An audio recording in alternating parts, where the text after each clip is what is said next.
What thing am I about to do, dude? Hello? Hello. I don't know if I'm like ready, but whatever.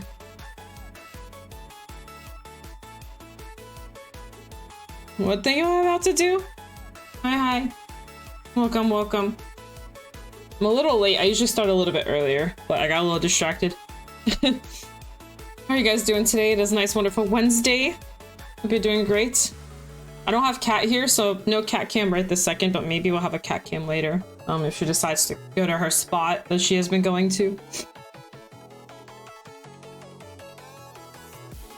Let me lower my music. Alright, there we go. Yeah, Sean, you do the thing. Alright, welcome. Hello. Hope you guys are doing well today. It is a nice Wednesday. I came back from Houston. I haven't streamed pretty much since last week. Hope you guys are doing well. Hi! Hey. Actually, I don't remember what I streamed. I didn't stream Vanguard. Thank you, Fuzzy. Welcome.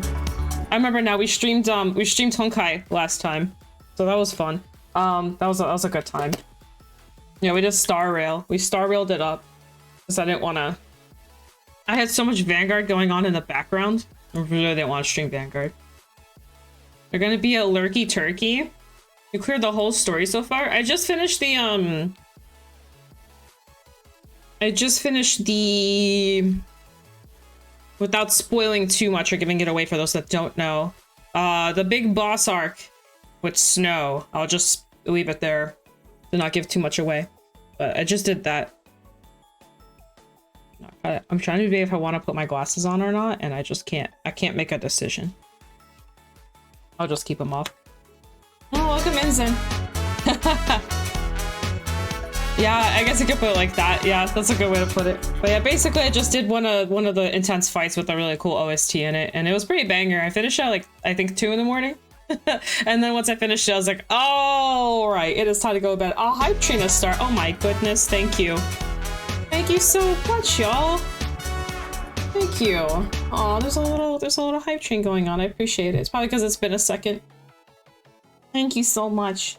Thank you. Thank you for giving out the sub to Azim. I was about to say Aquazim, and I was like, I don't even call you that. But thank you so much for the gift sub, and thank you for Zen. Thank you for the 11 months. I much appreciate it. All right.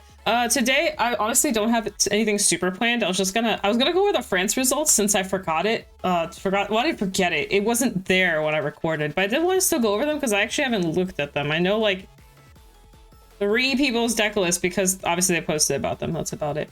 But I didn't actually go looking through them too hard. And then I'm gonna talk about Houston. I did want to talk about Houston. Let me add that in. Houston. Though I can't talk about too much because I want to keep things private for the people that were around me. But still, it was a pretty crazy ride. It was very, very crazy. All right, sorry, I'm getting all my stuff ready. I haven't opened her yet. I'm so mad. I did get another 5-star though. I got the boy. He's like an ice dealer or something. I don't know. I got that guy. No, it's okay. I saw. It is finals week right now. A lot of my friends are like going through like finals and stuff like that. So I totally understand. Don't you worry. I saw you post about it. Yeah, I got that. I mean, I don't even know what he looks like. He's the dude. Honkai. One sec. I'm getting it right now. Honkai. Star Rail. Characters. I had a bunch of pulls and I pulled him. And I was like, oh, I guess now's the time. Let me see if I can find him. This guy. I pulled this guy. Yeah, this guy right here. That's why I wanted to like actually look him up. Oh wait, no, that didn't go where I wanted it to. But yeah, this guy. Let me fix this up.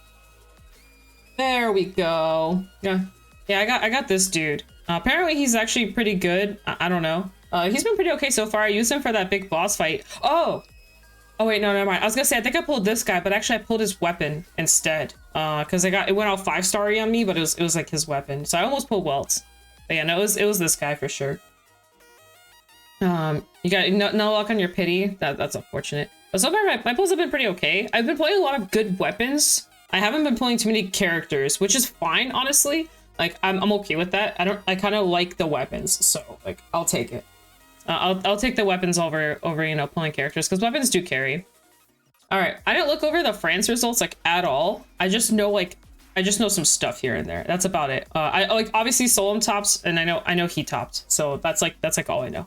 Okay, France, let's see, we're going down. This is Texas. All right. So we had the singles event.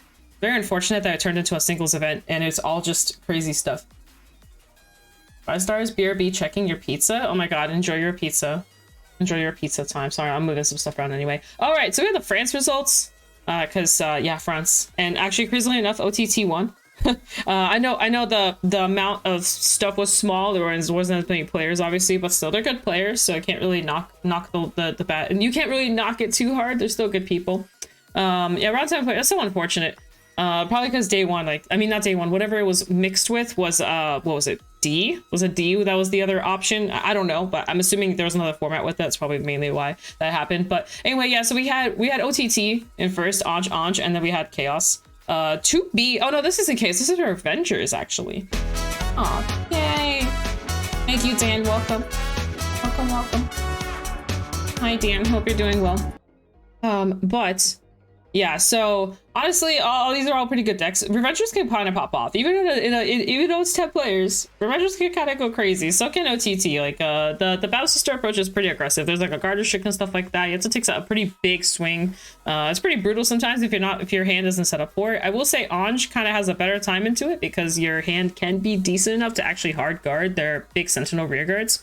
But still, you know, you can't always prepare for if they go crit. Early crits are pretty OP too. So, but yeah, this is a poor little V Premium France. It is the Dan. It's the Dan from Star Rail. That's right. It's the other Dan. It's actually the other Dan. Then we had preview, which, okay, so the results, wow, it's a lot more NLK than I was expecting. I'm not gonna lie. I kind of forgot NLK was like a deck. Not that I'm saying it's not a deck, but I forgot it was a deck. Also, what the hell?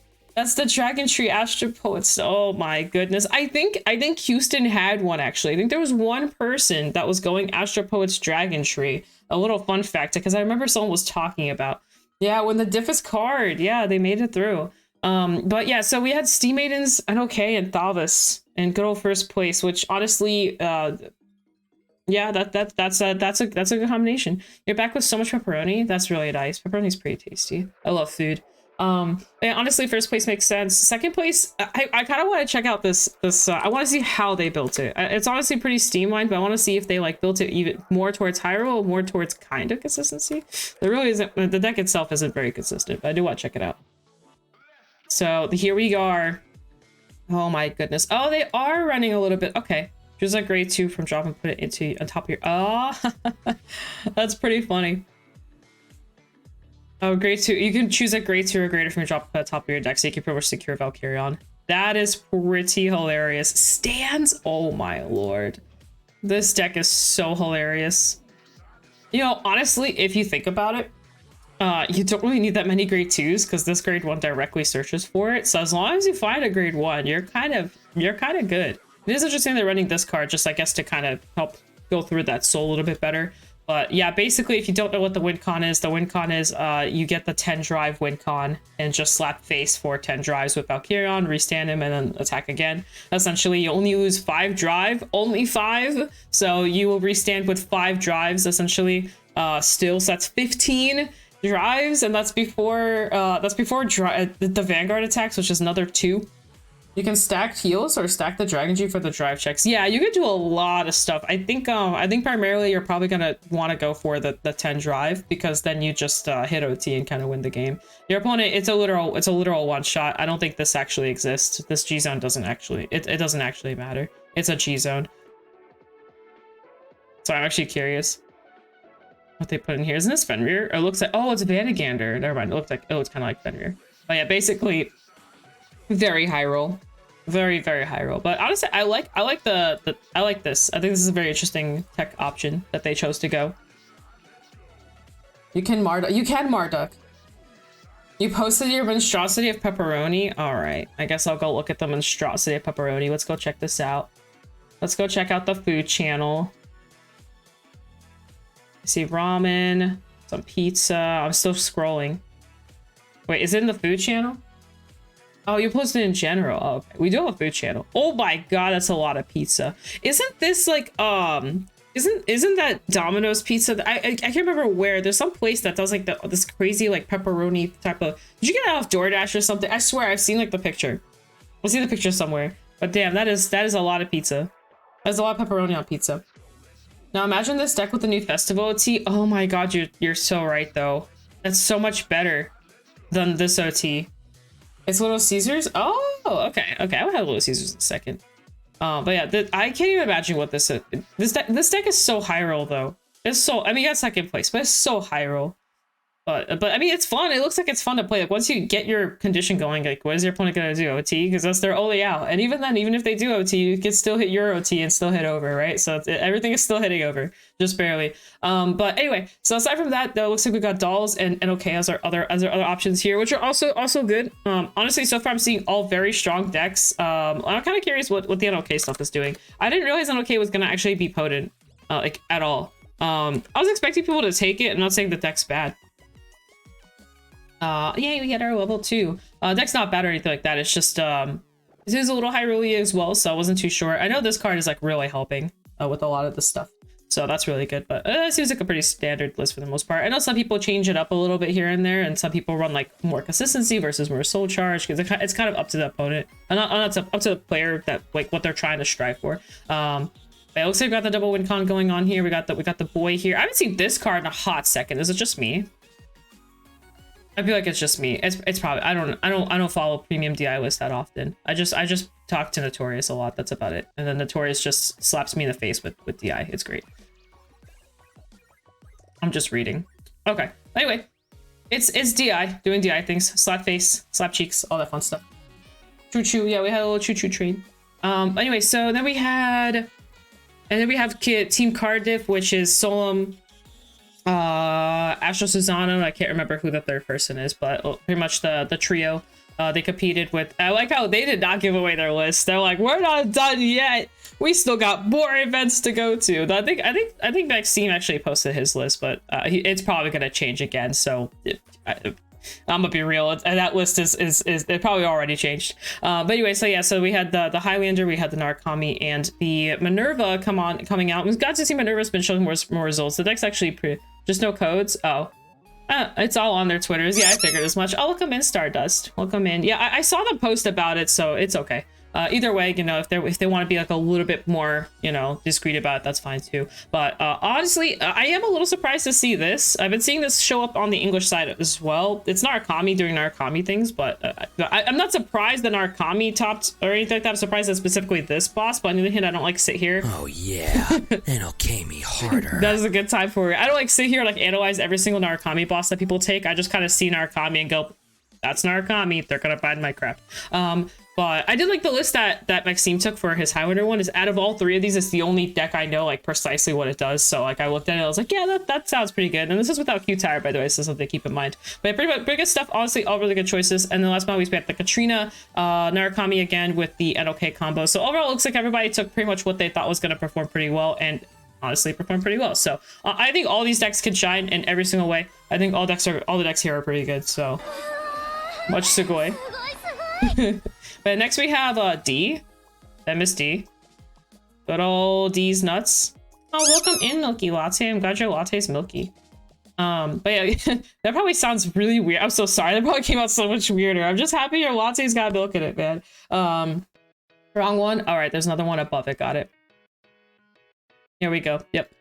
All right, solid. So here we have D. Honestly, I've actually been thinking about picking up the bunny deck recently. But sorry, I saw the bunny deck on the list. I was actually straight up looking at it today. But anyway, so first place we have the Ava Jet Overlord combo. Honestly, a very, very, very strong picks here. There's always like the third option where it can kind of be whatever you want it to be, but I feel like it's like Ava Jet something. Like if you really just like don't want to think about like meta wise, like what to take, if you just want to like, I don't know, just, you know, if you don't want to think about it, I feel like Ava Jet something is like the easiest way to start. And that we're actually seeing that basically here with the exception of one team. But pretty much, I think in that third slot, it could be like Overlord, it could be like Leticia, it could be Velstra, it could be a lot of things. That third slot is like very flexible.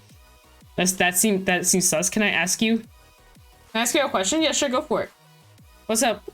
What's up? Tell me. You can ask me. Oh yeah, we did see the Boss Saga. Boss Saga is interesting. That deck does have some like potential is the best way to put it, but yeah, it struggles to kill sometimes. It does struggle to kill, but yeah, first place. Honestly, that list right, those three right there is like what I would take to compete, and basically what I have been taking to compete. BSF, we went to Leticia. What was it? Leticia, Jet, Ava? Oh no, it was actually Leticia. It was oh never mind. My Georgia team was weird. We went Leticia, Archite, Flagberg actually. What is their opinion about Shijochi with the grade 2 promo? I don't have an opinion. I'm sorry. I haven't tested Shijochi at all. So I have zero opinion. I don't want to give you false information. I could just sit here and go, it seems cool, but honestly, I don't even have like, even that doesn't seem right to say because I have no clue. So my apologies. I don't have much to say to that. But yeah, anyway, I went weird, but for Chicago, it would definitely be a more stabilized team, I guess best way to put it. We kind of went a little weird for Georgia. Thank you, I appreciate it. And then second place we had the Bunny Ava Jet. Honestly, Bunny's pretty good right now. Also, there's like a new promo that came out too. I'm not gonna lie, I've been recently like really craving testing the Bunny stuff. So I tested a little bit on CFA, but only CFA. I don't actually own the cards, so I might actually pick up the cards and like actually test it. It seems actually very reliable. I like sort of the engine that's been the Deer Days has been like really pushing me to want to play it. Anyway, third place we have the Avo Velstra Jet. Velstra is also another really good pick, but the only issue I have with Velstra, for those who want it, oh thank you. Is that a Uica deck? Yuka deck does require Uica, or preferably you want Uica because you essentially can bounce the unit and then still draw the card without actually losing the card. So like it's kind of like a weird interaction, but you essentially get a +2 for Uica's effect. So yeah, it's very interesting. Ava with Combine Rusher restriction. This is not with Combine Rusher restriction. This is the English side of things. But I think even with Combine Rusher, without Combine Rusher, the deck will still perform. So. Maybe at least on our side, like I said, we have like a little bit of a different meta from JP. In JP's side, they are the Ava's starting to fall off. It's still strong, but it's starting to fall off. But on our side of things, I think even without Combine, the deck will like perform really well. But yeah, so Velstra is really good. The only issue I have with Velstra is it has like no kill pressure. It's all like reliant on your opponent like soaking in a lot of damage a turn, and then they just kind of kill you next turn. Like there's no crit pressure. It's something I noticed because actually one of my teammates, I just played D like in Houston, and we went to Jet, Ava, Velstra, and our Velstra player, though he played exceptionally well, he kept losing to heals because he has no crit pressure, right? So he's just swinging for 1 damage, swing for 1 damage, swing for 1 damage, and then the opponent heals out, and then he loses. And I think he had like 3 matches that all went exactly this way, which was like very unfortunate. Like my games ended pretty fast, I think, except for like 1. But every time I look to my Velstra player, I'm just watching him, and I'm like, oh, he won the game. Like he's about to kill them, and then boom, they heal. And then this happened. I kid you not, this happened like every single round. That he literally just kept getting healed on. I wonder, did the EN have the collab nation like Token and Monster Strike? Yeah, we had them. We did have them. So yeah, those definitely, we have those as well. They're obviously not really doing too much, but yes, we also have Shaman King and all that kind of fun stuff. So yeah, it's over here. We have Shaman King, Token. Oh, sorry, my apologies. I Monster Strike is not a thing. But yeah, we have the other two. Sorry, not correct information. Yeah, we don't have Monster Strike, but we do have Token, and we do have Shaman King, and we have Record of Ragnarok. That's the one I was actually thinking of. For some reason, my brain like autopiloted to Monster Strike. So that's our 3 collab sets. But yeah, Velstra's weird. Velstra's so strong and so not strong at the same time. It feels so like powerful because you can like retire and like you can minus your opponent quite a bit, and it has multi-attack. It's got all this crazy stuff going for it.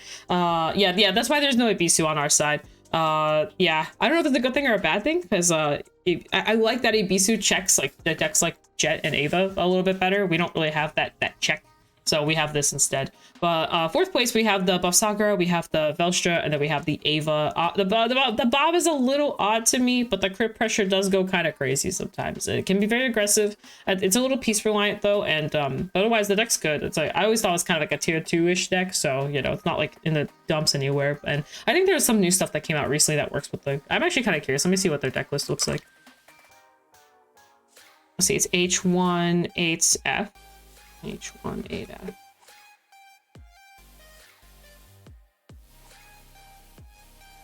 Let's see. So it looks, oh, they run the on-hit guy. That's interesting. I'm pretty sure people don't normally run this.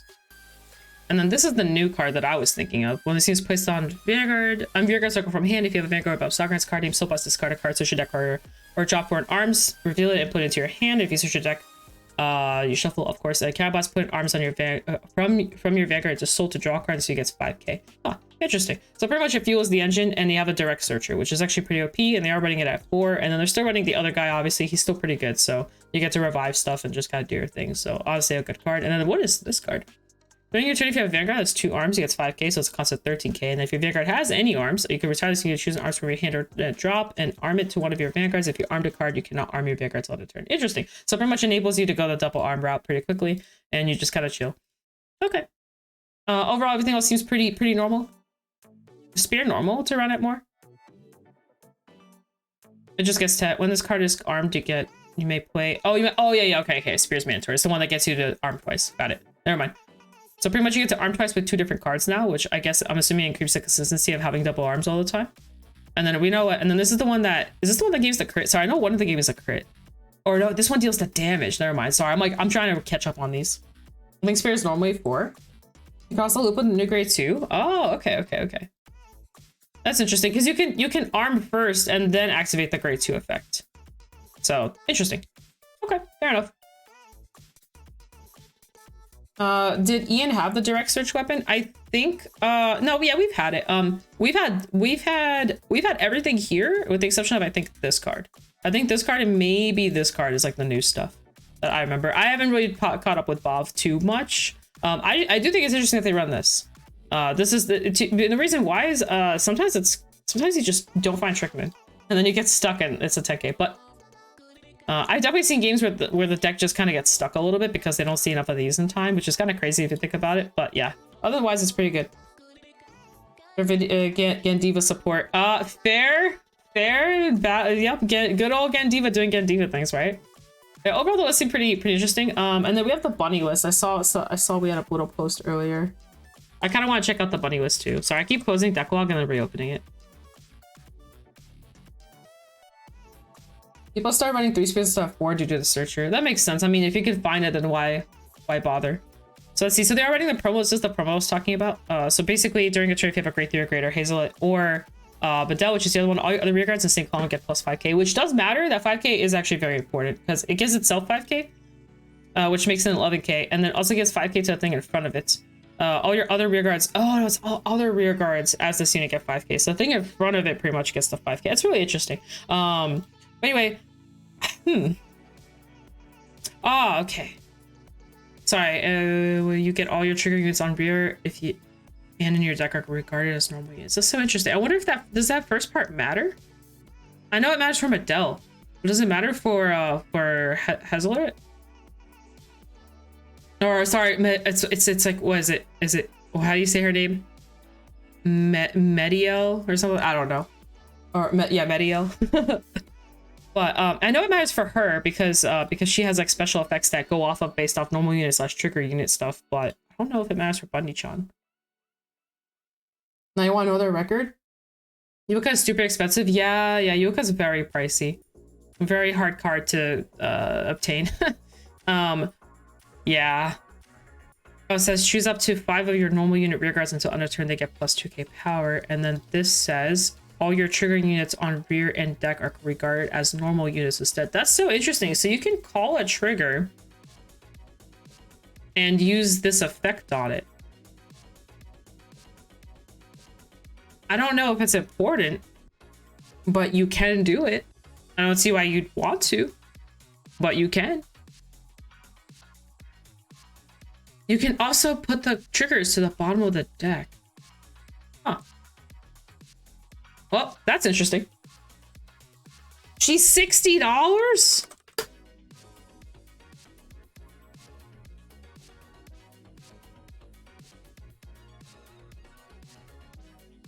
That's just... I don't have a response to that. I don't know she was 60. Ooh. Wow.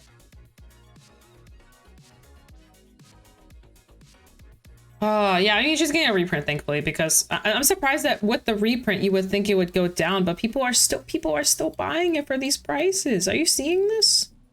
Holy palooza. Anyway, back to this. But yeah, this deck isn't running Uica, actually. I know some people do run it because it enables the effects, but this one actually isn't running it. So this is a Uica-less deck. So if you want to experiment, you can. It's right here in front of you. But otherwise, everything else is just support for her main skill, because she has like this weird effect where she works off of awkward numbers. Like these weird 10Ks and stuff like that, and 12Ks, and then this card right here pretty much enables off of that as well for 12Ks, 9Ks, and 7Ks. Very weird. It's actually the reason why I didn't want to play Bunny Girl. I didn't like the whole like I'm never really a magic number thing, but then like her actual effect kind of helps to deal with that. It's just weird for early on. It's like you have like no early pressure because everything's really awkward numbers. But otherwise, I always thought the deck was pretty cool. And then doesn't your back row attack as well? I'm trying to remember what, but doesn't something give back row attack, or you move it or something? When your other rear guard is bomb deck, so boss this unit gets plus. That's not the one. When this unit boosts the rear guard, if you have a blah blah blah, choose one of your back row rear guards and move it to the open front row. There it is. There it is. So you pretty much can attack with your front row and then use her effect and then swap stuff essentially. It's just swapping positions. Yeah, that makes sense. I knew it did something that enables you extra attacks. Just can't remember exactly what it was. What about a very interesting list? Doesn't run the Uica, so you can save what, like $280 and just play this instead. Otherwise, I think that's it. That's it for France.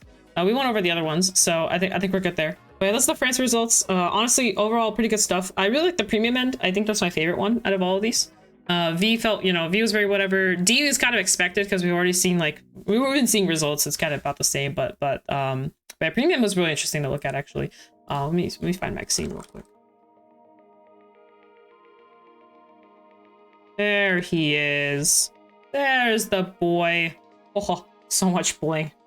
Oh, so much bling. I think his list is pretty spot on to like competitive wise. Eyebrows. Yeah, it's Eyebrows Kun. He's back. But so before, obviously there was Q-Tire, and the biggest change he had was this wasn't in it, and obviously Q-Tire was. I think there's one other card in here that I might be missing that he changed. I know he changed his. I think he changed his trigger ratios a little bit too. Everything else is honestly actually pretty spot on. Actually, I think he just made the one change. I think something here changed, but I don't remember off the top of my head. But overall, very good stuff. Also, I know rarity wise this deck changed. Like there's definitely more rarity in here now. He added her? You sure? It wasn't off Vanessa before. I'm about to find out. Oh, actually, it's right there. I just saw it. Ah, he really did add it, Vanessa. You're right. I mean, it's more digging. I like Vanessa. I think she's really good. She kind of helps you dig further. And then there's the Q-Tire. See, this deck is a little less blingy. Just a tiny bit. A tiny bit less blingy. By a smidge. Was he running? Oh, no, he was running the 3-1 split. Dang. That's wild. Probably because he has the melty. I didn't feel safe when I was playing, did I not see Recrease? Yeah, I think he took out Recrease. Which makes sense, or because obviously she's not a thing. You don't really need her anymore. I mean, it's understandable. If you can't search her, why use her, right? Oh yeah, that's right. He put in that. I knew there was another change. It's this girl, the other Weaselot. The other Weaselot chick. That's another thing that he added in here that he changed. I knew there was more because I looked at this list I think when I was flying back or something. I don't remember exactly when, but I was looking at it and I was like, I didn't know he ran the 1-3 split actually. So I actually ran 5 draws in my list because I felt unsafe into mirrors. I felt like I wanted to find the advantage, but the main advantage was honestly like finding Q-Tire first, or finding Betty first, or finding anything that helps me unbrick faster before my mirror does. So that's actually why I ran the extra draws. How to build a board now since Qtar can't build it for you. Yes, that is precisely correct. That's very spot on. I didn't test for premium after the ban list restrictions, so my list is like exactly the same right now. But my thoughts were the same. It's like, well, I don't have Qtar anymore, but I still need a board. And since I still need a board, I still need a way to make said board. So I agree. I think digging for pieces or finding a way to make a free board is definitely the way, which is precisely what we're seeing here. We're also seeing this girl, and something I did notice that he changed up is he added the Shizuku engine, which was also, I'm almost positive there is no Shizuku engine in the other one. I could be wrong. Yeah, there isn't. So he didn't run the Shizuku engine in the other one. And it makes sense. You can actually like kind of play like, it's kind of like another win con outside of Heltruda. Just ride reindeer skill issue. I mean, that's true. You hate Highlander? Oh my gosh, I'm sure Highlander hates you too, Kai. You're 21, you don't know. You don't know the power of Highlander yet. So hard to run reindeer?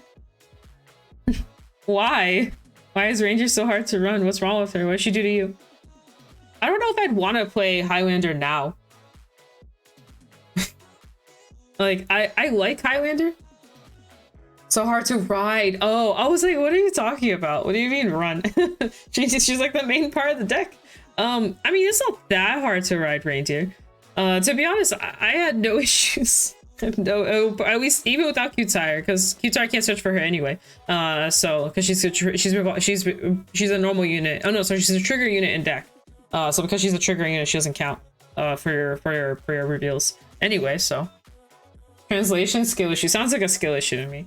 Because I don't know, personally, I don't have too much trouble finding reindeer. There are definitely times where you brick like a freaking rock and you just sit there and do nothing, but it doesn't happen as often as you would think. And I think a list like this definitely helps with that kind of stuff as well. Again, he is running 3 draw. Actually, he's running 4. He's running 4 with the girl in it right here. So I guess it's fine. A 4 draw is still 4 draw, and plus this is 10k shield. That 10k shield does come up, so it's very important. You wrote Qtar more than reindeer? Oh my god. What? Why? How? What? I don't think I've ever had in testing, I have had a couple games where I had to ride Qtar. Like I ran out of options. It's been a couple turns type of situations, but I think it's happened a total of 2 times. Very rare, and it was a lot of testing. I definitely didn't happen too often. How do you do that to yourself? How do? It can't happen. The deck can brick, so every deck can brick. The testing deck is fine. And you have, so this only happens when you're actually trying to compete. That's pretty wild. I will say, not to like salt the wound, but in competition I had no issues. I think I had like too many reindeers. I just kept finding them. I was like, oh. But in testing, I had a lot of issues. I had the opposite effect where like I kept bricking like non-stop. Like it was to a point where I didn't want to play the deck. And that's actually, so originally when I was creating my team for Georgia, I didn't want to touch Highlander because every time we sat down and tested, oh, orange bricked, orange bricked, orange bricked again. It was like non-stop. Like I couldn't have a normal game. And then I literally take my deck and I hand it to the person I'm testing with, and they just see everything every game. And I'm like,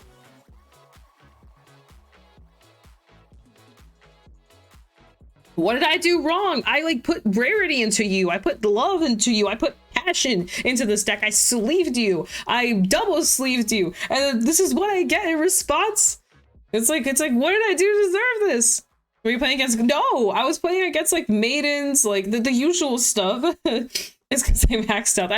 It's not maxed out, it's high rarity. I think the only card I'm missing that doesn't have like a rarity on it is like literally Lura. And I think, no, even the triggers have a rarity on them. I think it's just Lura. Did I come at the wrong time? No, we're just talking. But yeah, so originally my friend, the person I was testing with, was going to take Highlander, but he really didn't feel comfortable on it. Like he was just like, I don't want to take Highlander. I don't know what you think. I don't know how to Qtar. Yeah, and testing I naturally draw to double pro sister. Oh my goodness. That is so weird that we have the exact opposite situations happening, because I'm telling you, in testing, the deck underperforms. I take it to regionals. I'm performing at peak max. The only thing I can't find is a Nesca, but that's fine. I'll take that over the other circumstances. But I didn't compete this past weekend in premium because I didn't feel prepared for the ban list. Partially was the people I was playing with didn't really play premium. But the other thing is, even if they did play premium, I was not around during Katrina era. No idea what any of that stuff does. Like, I played a couple games, I kind of got the gist of it, but to sit here and be like, yeah, I know exactly how to face that matchup, it's definitely a no. And I didn't have enough time to just sit there and like test it. So I was like, I was kind of adamant on not playing premium, at least for this event. For future events, I'm okay with it, but this one in particular, like, I was very happy with just avoiding premium for the time being, at least until I get some more matches in. Katrina, honestly, she doesn't feel that scary. I think if you're on a good deck, it's fine. Like, as long as it's not playing like a tier 3 deck, I think it's okay. But it is a strong deck. It is definitely a strong deck. It definitely performs. Definitely has, and I think if you how you build it matters too. So deck's good. I played a couple games. Like, I played some of my friends. I played like 3 different people under playing Katrina, and it felt okay. It didn't feel scary, but it did feel hard, if that makes sense. So, but yeah, that's that. Yeah, I don't even know what I would take. I'd probably be between Highlander and like Ghosties or something. Like currently. Actually, I'd probably be playing Night Rose, because Night Rose, I think, is the better deck to take for Grand Blue right now, but I'm not 100% on that. Actually, I think there was a Grand Blue list that topped.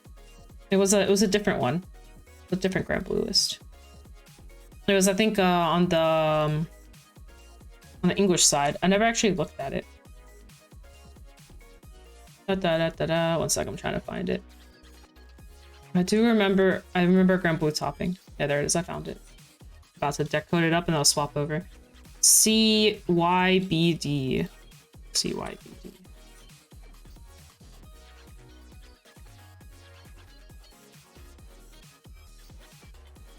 All right, so they are running a little bit of the Night Rose package. Double Bell, wow.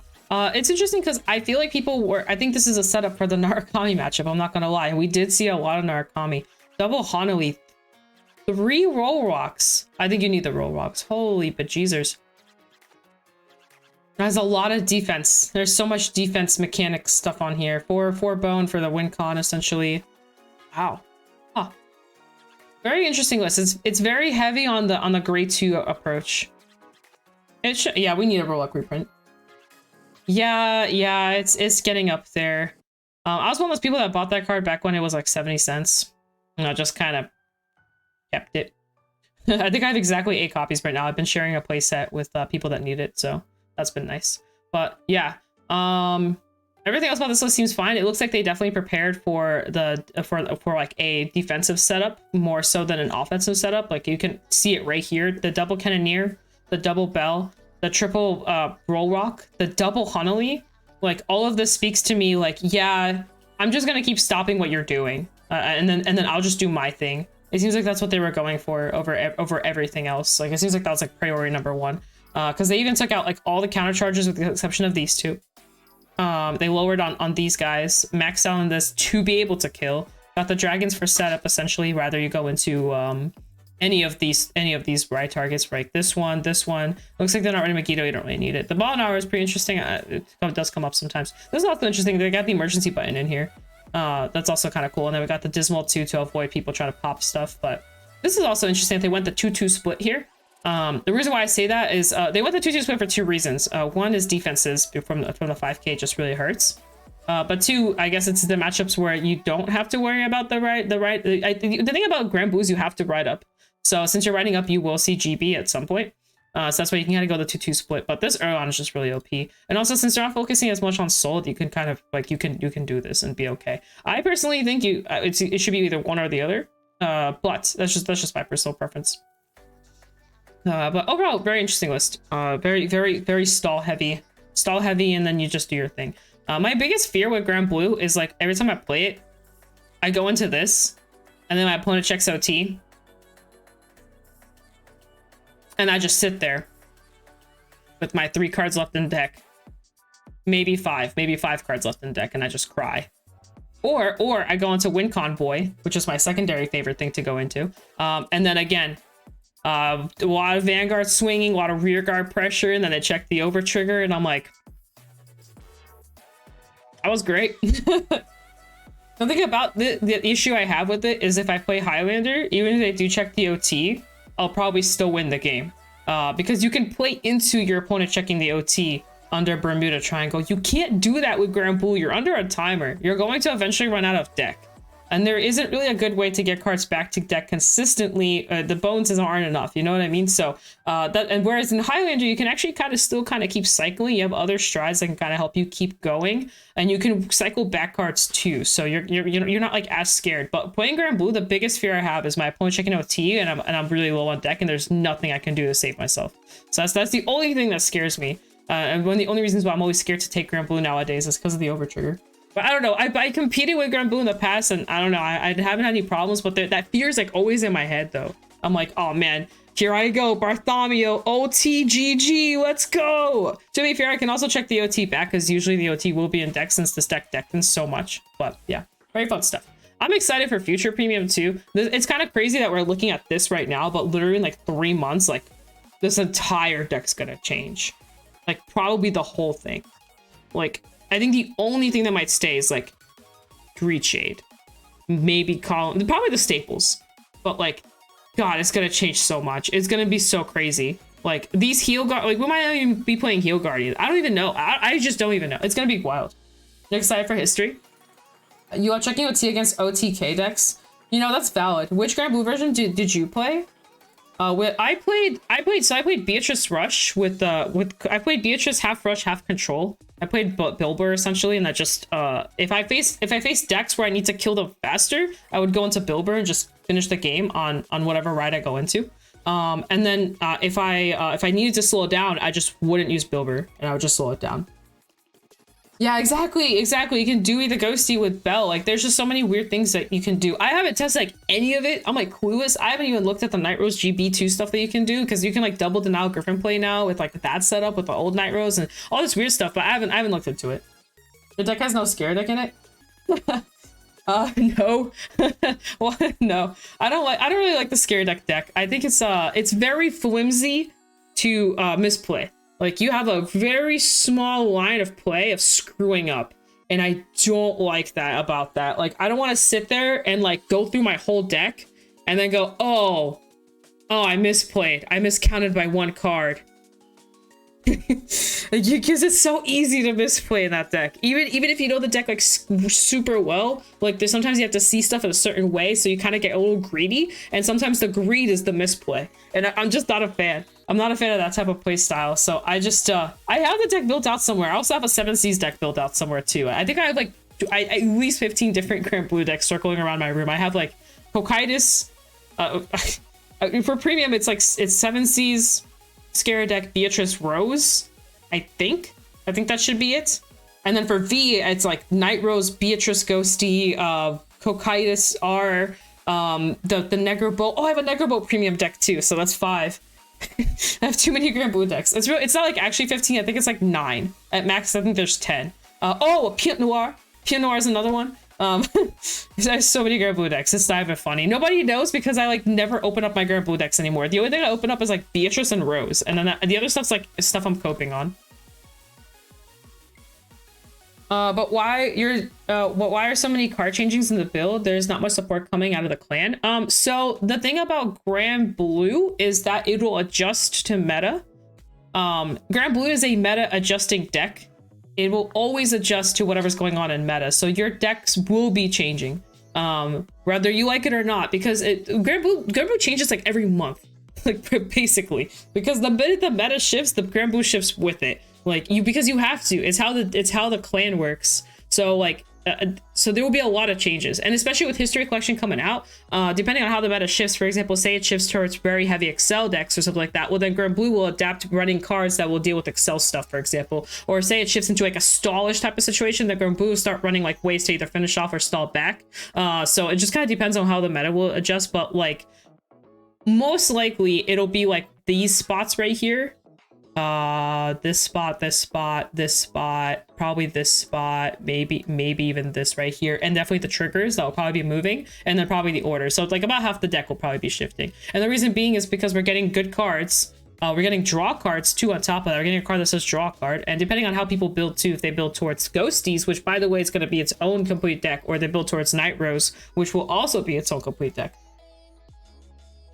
From being free is Poggies. Yeah, it's very, very Poggies. But yeah, we also have like, so the new countercharger heals that are coming, they're countercharger heals that are ghosties. So now people can play the Beatrice engine more and like have a 20k shield essentially, which is also really nice. So you can kind of play that route. And that also is a countercharger and a soul charge, if I remember correctly. I don't remember precisely the card effect because I used it like once. I made like a funny ghosty deck and then I just never touched it again.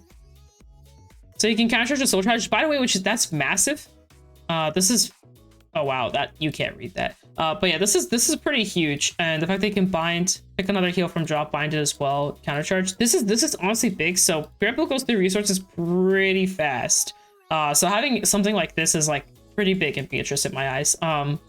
We'll see. We'll see. But this is I think this is a game changer personally, at least for Beatrice decks. But I don't know. Heal Guardians are so stupidly strong that it's really hard to say like, how much are you willing to give up for a counter charge? You know, it might be like a 3-1 split to be honest, but it's a hard call. It's also a 20k shield as well. So, and then you can also recycle them with Greed Shade on top of that. So you can also just run like one and then just keep recycling. Like you can use Bell to unbind it and then recycle it if you want to. So there's a lot of movement for that, but we'll see. We'll see. And then obviously Hanoi is dropping and the new Hanoi is dropping, which is also like a really, really, honestly, I think that's a big game changer too. Like we'll see. Like I said, I haven't tested like all the new stuff.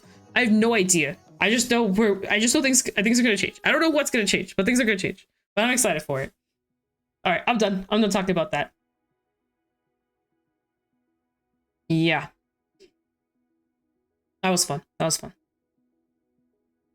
can't wait to start building for it. I think once BSF ends, I'm gonna start going pretty ham on building premium decks. What is going on here? Oh, we were just chit-chatting. We were just talking about premium a second ago. Now we're not talking about premium. Or at least, I don't know, I'm not. But I am really excited for premium. I got my little deck set.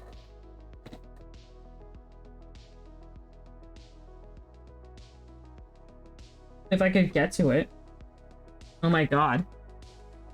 Okay, I have my deck set here.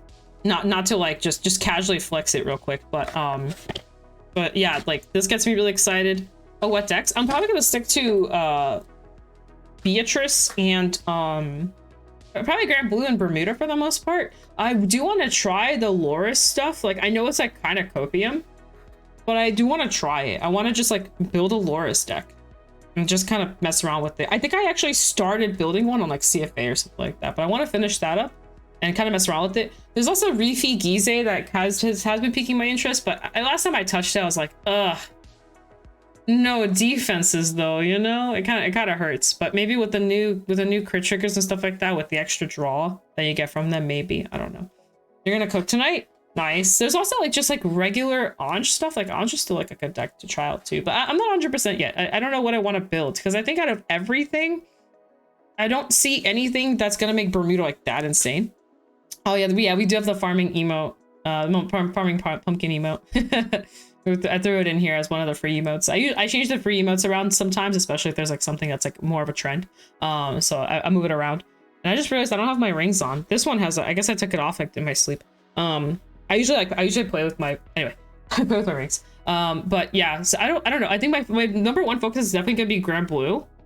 And then after Grand Blue, it's going to be like everything else if there's something of interest. I've also been wanting to peak interest back into golds. When I entered BSF, there was a really interesting Duke deck that I faced, and I really liked it. Was premium Duke, by the way, and I really liked the play style, and I like the approach that they were going for. And there's some interesting stuff that is worth cooking in there, and I might go back to it. I still have my gold stuff. I sold a lot of it, but I kept the staples, and I've been thinking about it more. Like ever since I faced that guy, I'm like, huh. That was kind of fun. It was just like fun to play. I kind of miss golds, and I don't like V golds. Like I'm not really a fan of current V golds. I miss old V golds more. Like I miss playing Duke, and I miss playing what the Sobas 12 guy. Which, speaking of, oh my god, I totally forgot about this. When I went to Houston, someone was playing that deck. I remember seeing it as a Vanguard at some point. I think my teammate won. I don't remember, but someone was playing the Sobas 12 guy. We don't try Alkaforce Premium, but respectfully, I'm kind of tired of Thalvas being the main deck for the clan. It is unfortunate. Right now is like the biggest peak Thalvas has because you have the ride down mechanic in it. Chances are it'll change pretty aggressively, or it should. I don't know what the future holds for Alkaforce. I don't play it at all, but my assumption is that it'll adjust. There should be multiple variations, but I don't know. Bluish Flame with 4 Percival? Dude, Agravain. Agravain, yes, it was Agravain. But Agravain without Percival is just so painful. Like, why would you do that to yourself? Like, you're literally like screwing yourself because you don't have the extra marker. You could go at Ezel into Agravain, I suppose, but I don't know. It feels very... It also, I guess, I don't know if it was the whole deck was Agravain or if it was just like a one of, because I don't know if you guys remember, but a while ago I used to play Duke. And I played Duke with 1 Agravain in it for the clutch 12 Soul Blast effects, because you don't really use your soul that much in Duke, but you have a lot of soul because the rear guards go into soul. Aggro Veil puts stuff into soul, and then you're constantly like rewriting new vanguards. So if the game goes into late game, you could just hard ride like Agravain and finish the game that way. It was something I only had it as a one of though, so it's just like a little bit. I Winter Golds. Oh my god, that sounds miserable. Why would you ever do that to yourself? I think Duke is the way. I think for premium specifically, I think it's Duke. It's Duke or Gurgit. But I'm personally tired of Gurgit. No offense to Gurgit, but I'm tired of seeing that boss unit. So I want to try something else. I have him, right? I'm looking at stupid Gurgit's face right here. There it is with Ezel. But I'm tired of Gurgit and Ezel. I want something new. And I always loved Duke. Duke was like my favorite. No more Gurgit. You know, no more Gurgit. No, none of that here. How will the next premium deck set look like if you could choose? What do you mean? Like, what am I choosing? What premium? Oh, you mean like one of these? Like 2 more clans or something? Like one of these, but 2 different clans? Like, that isn't Grand Blue and... Ah, okay. I mean... I don't know. I personally don't know what would be the best thing to choose, and I only play Bermuda and Grand Blue in premium, so there's nothing that I would personally want. But if for the audience or for people overall, yeah, I think Royals and Kagura would be the play, because they would want to make it something that people would want to buy. They picked the Gold Grand Blue and Pale Moon because of their like anniversary thing. It kind of fits with the thing that they have going on from like Giera or whatever. But I think the next set, actually Royals and Kagura, I feel like would be bought out like instantly. Or if they do like Shadows and Golds or something, like some of the popular stuff, like the stuff that people like are so used to seeing. Or they could go the route of like kind of fusing it with like D a little bit. They could go like Jet and Messiah. But they could like be that way. You could take your Jet and Messiah cards like from D and play them in those as well. You know what I mean? That would be also an approach. Like that'd be another thing that they could do. Let's do a Highlander as a deck set. Yeah, that's never happening. If anything, Bermuda will get its own deck set and it'll be some random crap. I don't know. You need an Esca reprint? Oh no. But yeah, I think the most obvious thing is definitely Kagura Royals. Or Shadows or Golds. I think those would be the easiest ones, because the reason being is because they're already in D, and I think transitioning those cards from D to premium would make the most sense. Hello, Matt. Hello, how are you? Well, that's just me. Honestly, I think any could be fine as long as it's not like Tachis and Bugs or something. No offense to those, but they're just not gonna sell. They're not gonna sell. So if they make like a Tachi's Spike Brother like Mega Colony thing, like some kind of that, like something like that, it's just gonna flop like crazy. So they might as well focus on stuff that people are actually gonna buy. But yeah, I'm pretty excited. I can't wait for the next premium collection. I know we're like a year ahead of time, but I would like that. Who's the MC Strider? I don't even know. I think it's Ghidorah. I think. To see them doing Overlord versus MLB, yeah, Overlord versus MLB would be another really good one. I think that'd be a good thing to do, because they gotta like reprint it, and MLB is actually a really easy one to like transition over in premium as well. Pale Moon is indeed. We got Luke here. Yes. Spike Bros, but it's just cheerleaders. Oh my god, I'm down. The culture is real. No, OG Darkface. Oh, what the heck? Darkface was the original. My golly goodness. Nobody even knows what that card looks like. Nobody even knows. That card doesn't exist. It doesn't exist. Yeah. Imagine the face of premium deck set and it's just a bug and like a dinosaur. Has the best auto skill in the game? I doubt that. But sure, I'll bite. Let's look up Darkface. I highly doubt that. Let's look and see. What do we got here? Wait, there's multiple dark faces? Why is there like 20 dark faces? Which dark face is the real one? It's gotta be, that's the V. That's the V, whatever this one is. Intimidating mutant dark face. Tachi's aren't real, ask Zero. Tachi's was never real to pick you up. No, I'm just kidding. When this unit is placed on V or R, you may pay the cost. If you do, Counterblast, Soul Blast, choose a column, rest all of your opponent's rear guards in that column, and they cannot stand during your opponent's next stand phase. It's not this one. That's a newer, there's an older one. Is it this one? God, you can't even read that. You can't even read the card. Hey, what's up? No, we're talking about Dark Face. Hi, Soul. It's a 95 cent one. What the hell? Oh no, so does this one. Okay, so I was looking at it. I can't even read this. Anyway, GB2, Soul Blast 2. So it's active when you have 2 or more face up. Okay, yeah, we got that part. When your opponent's unit is placed on rearguard circle, you can pay the cost if you do rest it. So for every 2 Soul Blasts, you can rest something. Counterblast 1. During your turn, when you G unit stride, you can pay the cost. If you do, choose 2 of your opponent's rearguards, rest them until the end of your opponent's next turn. They get at the end of the turn, if this unit is rested, your opponent may draw a card. Your opponent draws cards.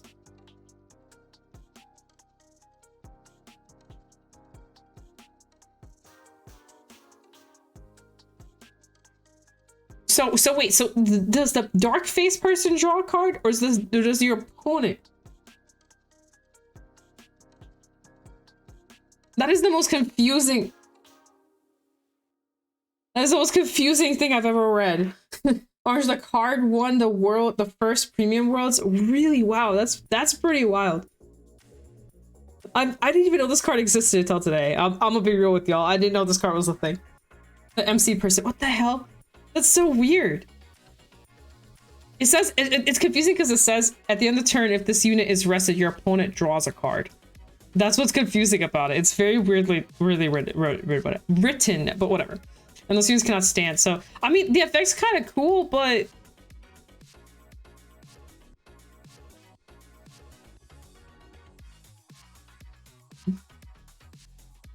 I don't like it.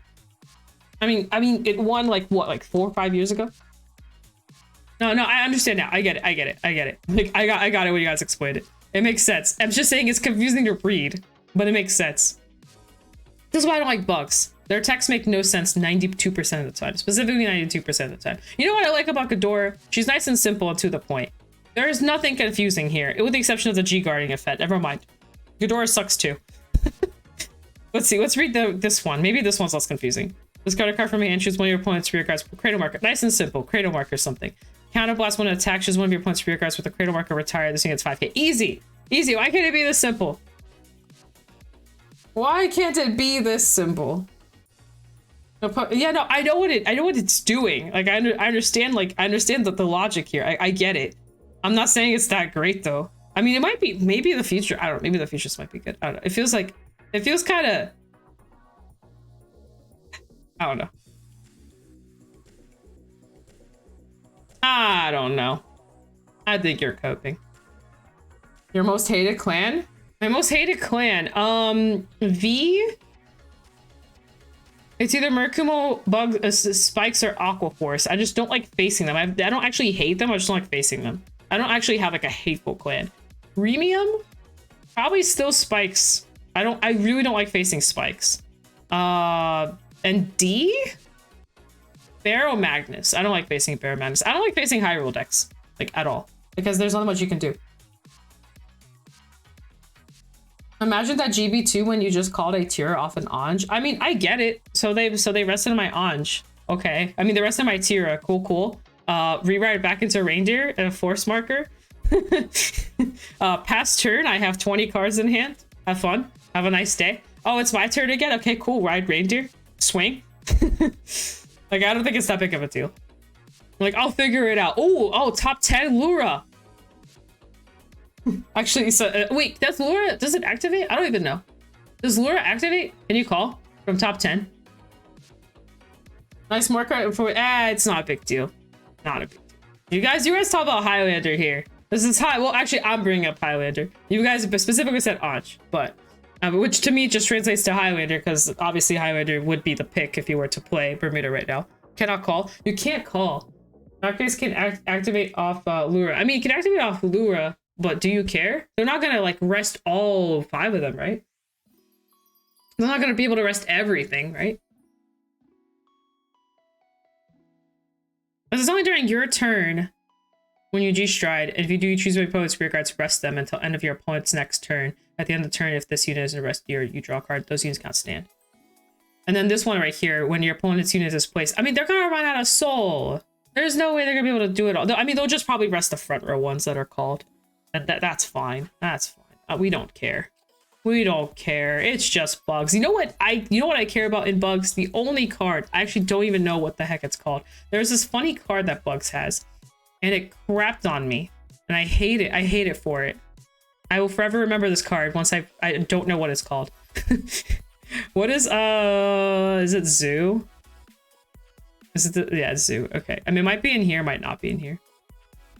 You know, I'll know it when I see it.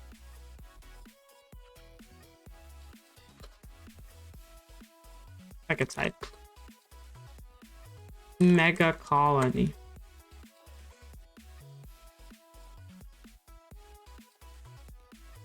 Yep, I mean, that's true. I'm not scared of it. Unless it's tier 0, I don't care. Personally. But we'll have to see. We will have to see. Remember, it's a V series card. It's a grade 3. It's one of these bad boys. Is it this one? That is not the one. That's the guard restrict guy.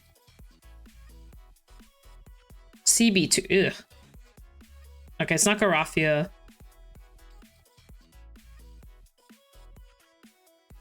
Use Decklog for. Oh, that's actually pretty smart. I could have done that. You're right. I don't know if no, I'm gonna have to look through every grade 3. I don't want to look through every grade 3. It's not the Stinger. It's not that guy. It's not this guy either. I already know that. It's not Hell Demise. It's not this guy. He has a guard restrict on him. It's not Scissors. Ah! Sorry, that was kind of loud. It's this guy. This motherfucker. This guy right here. This poo-poo caca card right here. This guy was screwing me up so hard. So. I know there's a filter. That's too much work. This doo-doo face. This was screwing me up at BSF so hard. Yes. So the reason why is the way he did it, or the way the person I faced did it. He pretty much milled my deck out. Like he was just milling my deck with the gunning whatever thing. And he actually hit the grade 4s, so he had like quad drive. Cool, whatever. But what was really screwing me over was this double guard restrict. Because he went into Ghidorah. I was at 4 damage.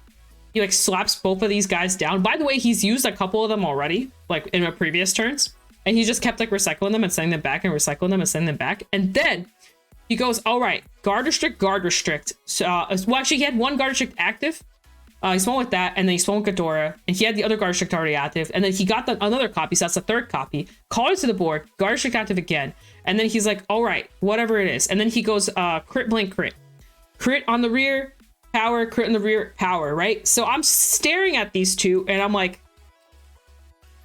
I had to guard with 2 cards for both of them. No, I didn't win. It was my loss. It was my only loss that day. So because he had the double crit, they both are swinging for pressure lethal, and I had to guard with 2 cards. And I think I hit a defense at some points. I actually had the guard to like guard it with 1 card, but because I had to guard with 2 cards, it screwed me over because then it was my turn. Ghidorah was active. I had to ride a Heal Guardian to do anything, and I didn't have enough cards to both be able to stride and to be able to go into Heltruda. And it's actually what lost me the game. I couldn't do anything. I had to like, I had 2 options. I either pass turn and do absolutely nothing because my Vanguard was rested, or I hard ride the Heal Guardian, discard another Heal Guardian, and either go into Ball and Arena, I don't remember if I had it or not. My options was pretty much an Ultimate Stride, but I didn't have GB active, so I can only go into Ball and Arena, or into something vanilla. And I ended up going to something vanilla, which screwed me up really hard. I had no GB active, no nothing, so it was just a hard vanilla. And I had to keep the 3s in my hand because, A, the grade 3 Heal Guardians. I couldn't Heal Guard, obviously, because I couldn't G Guard because it was offline because Ghidorah. And then I needed ride targets. So I got stuck, essentially. And then I did nothing for a turn. Then it was his turn. Then he killed me. And I was like, well, all you had to do was not hit 2 crits and I would have been fine. I could have just taken one side guard, the other side held true to him, and he would have died. So, but it's okay. It was a cool deck to look at though. The deck was pretty spicy. Sounds fun. It was not fun. It was god awful. Riding a heal guardian on top of like going into vanilla stuff, and then I became a 10k base on top of that, and I'm like, but I had like literally no other option. Like I didn't have any ride targets in my hand aside from those 2. It was horrendous. No, and it was all because of this double guard restrict. If it was any other card on the board, I don't even care what it was. Restanders, I don't know, anything, any other grade 3s that people normally run, like Dark Face, or not Dark Face, like Hell Face or the Hell's Demise. If it was anything else, I wouldn't have cared. But because of specifically these cards, I cared. Because he just kept going. I think he resolved like 8 of these. I'm not even joking. Like he went through so freaking many. He just kept sending them back and calling them out as, hi, welcome in, Bob. And sending him back and calling them back out. I was like, this just doesn't end. And he kept countercharging. And I'm like, where does this keep coming? It was so annoying. But it was a cool deck. It was a cool deck. It was very trauma. I'm never going to forget, guys, because I was 1 card. Guys, I was 1 card short from like literally winning the game. If I just had 1 extra card in hand, I would have won the whole game. Like, on top of that, the fact that he milled my grade 4, which gave him the quad drive early on. Like early on, he rode up to the gunning guy, got the quad drive, and I was like, it was the only reason he even survived my first turn. Like whatever I did, he survived it because of the stupid quad drive. Like he got like a bunch of advantage off of it. And I'm like sitting here, I'm like, this is so annoying. I'm fine. It was honestly, it was a really cool match. Very fun. I had to like sit there and think for hours. And just like I lost, and that's fine. Like honestly, part of it was probably matchup knowledge too, because it was such a like a weird deck. I just wasn't expecting it. It was kind of a little bit harder to play into it. Although I was reading like every single card that he was calling out. I was like, what does that do? What does this do? What does that do? What does this do? What does that do? What does this do? You know? So I was reading as I was going, but it doesn't change the fact that like it was really hard to prepare for, especially with the quad drive early on. And it was a mess. It was a mess. Guy was so happy though, because you don't usually resolve that quad drive that often, because it's like what, like you mill a card, and based off what the mill is, you get the effects. And it just so happened to be that I milled good old Aneska. Nice, beautiful signature into the drop zone. And I'm like, help me. An experience so fun. Yeah, that is true. I haven't tried the Dragon Tree deck, but I really want to. I should like CFA it or something. It sounds like fun. Yeah, exactly. And what do you do? What are you doing here at this table? Not signing the form because you just lost. That's what they're doing. That's what they should be doing. Oh yeah, so Houston. So Houston was kind of a wild ride. If anyone wants to care or know, I'll keep it kind of short because honestly, for the most part, like I didn't actually play card games. Like I played card games, but I don't think I actually played card games because there's so much more on my mind. Long story short, one of my teammates got into a car accident. It was the same teammate that I had to have for both days. I'm not gonna name names, not gonna do like that, but because of that, like things just kind of went weird. Like the minute we arrived in Houston, everything just kind of went wrong. So yeah, so that was fun. Yeah, they are okay. They actually have a broken shoulder. It's like a shoulder piece of their body, and it's broken. And they found that out when they came back. As far as I'm aware, at this point of the game, they're okay. I don't think they were as okay. Yeah, I hope they recover too. I really hope for that. That's like the biggest thing, right? But yeah, the car accident was like, everyone was okay in the car accident, but the one person that has like the broken shoulder stuff going on. So, but anyway, outside of that, he wasn't aware that his shoulder was like not doing too hot. But you know, he was pretty okay day 1. He was not okay day 2, but he didn't play majority of day 2, but he did play out day 1. But anyway, outside of that, I had a lot of fun. We competed day 1. It was interesting. He was playing Jet, and I was playing Ava, and my other third, which was then we call him Tsukiyomi. He was playing Velstra, and it was actually pretty fun. We had a lot of fun time. I got to finally meet Cameron, which is also a big thing. I haven't actually ever met Cameron, who's like one of pretty known people in the Vanguard community. Also has a lot of tops and stuff like that. So he was really cool. Korean barbecue with Noman. We actually did not have Korean barbecue. Isn't that crazy? There was actually no Korean barbecue for once. For once, there was Texas barbecue instead. TBBQ, let's go! But yeah, they went to some kind of thing on Friday, which is, you know, like on the way back. That's how they got into the car accident. It was like hot pot or something. I don't know. I'm pretty sure it's Asian as well. And I think it's not too far off from Korean barbecue. But I know, right? Is it crazy? No Korean barbecue. So we did have Texas barbecue the next day, which was actually pretty tasty. I was having trouble eating. I was kind of I usually have trouble eating during competition. So I didn't eat too much. That wasn't the real Nomin. I know, it actually wasn't. It was actually cloned Nomin. Real Nomin was like somewhere else. He was like probably back in Alabama, like playing Honkai Star Rail, while fake Nomin was just at the event. He just clones himself. But yeah, Texas barbecue is pretty good. It wasn't my favorite thing on the planet, but it wasn't bad either. I was really digging the sides. You're having Korean barbecue this Sunday? Congrats. Korean barbecue is pretty poppin'. Though it hurts my tummy every time I have it. Yeah, Nomin has a twin now. But yeah, so yeah, I don't know. Texas barbecue. It was tasty. Yeah, the deck check thing. Yeah, it was a little unfortunate. Yeah, it's kind of funny. Like, oh, it's not funny, but it's like humorous from the side. Like his team got like DQ'd, right? And then day 2, like the person that drove the car, that's his friend, also got DQ'd in Vice, and that's why they took the picture together. So it's unfortunate that it happened that way, but it was also kind of funny because they both got into the car accident and they both got DQ'd in top 8. Oh my god, I'm telling you, this weekend was a mess. It was a messy weekend. I had a lot of fun day 2. Though it was a 2v3 majority of the day, so we had like it was me on Melody, and we had the Luard player who had the injury, by the way, and then it was Cameron on Thavas, and we were like up and down kind of for the most part, but the last 2 rounds were like absolutely fire. Both of them okay? Yeah, they're okay. Everything's fine. Everything's good now. Like as of like right now, everything's fine. Like 100%. Everything's Gucci. It's all good. And I guess I'm not gonna go into too far detail. A lot of it's kind of private, like, or not. It's not like it's private or not private. It's just like, you know, it's like their stuff. So I don't really want to talk for them. But everything's good. But how was it? It was a 2v3 because our Luard player was hurting. He lost every single round, and then once we got to round 6 and 7, he wasn't there anymore. Like we actually like round 7, we talked to the head judge, and the head judge gave the okay to have him not participate at all.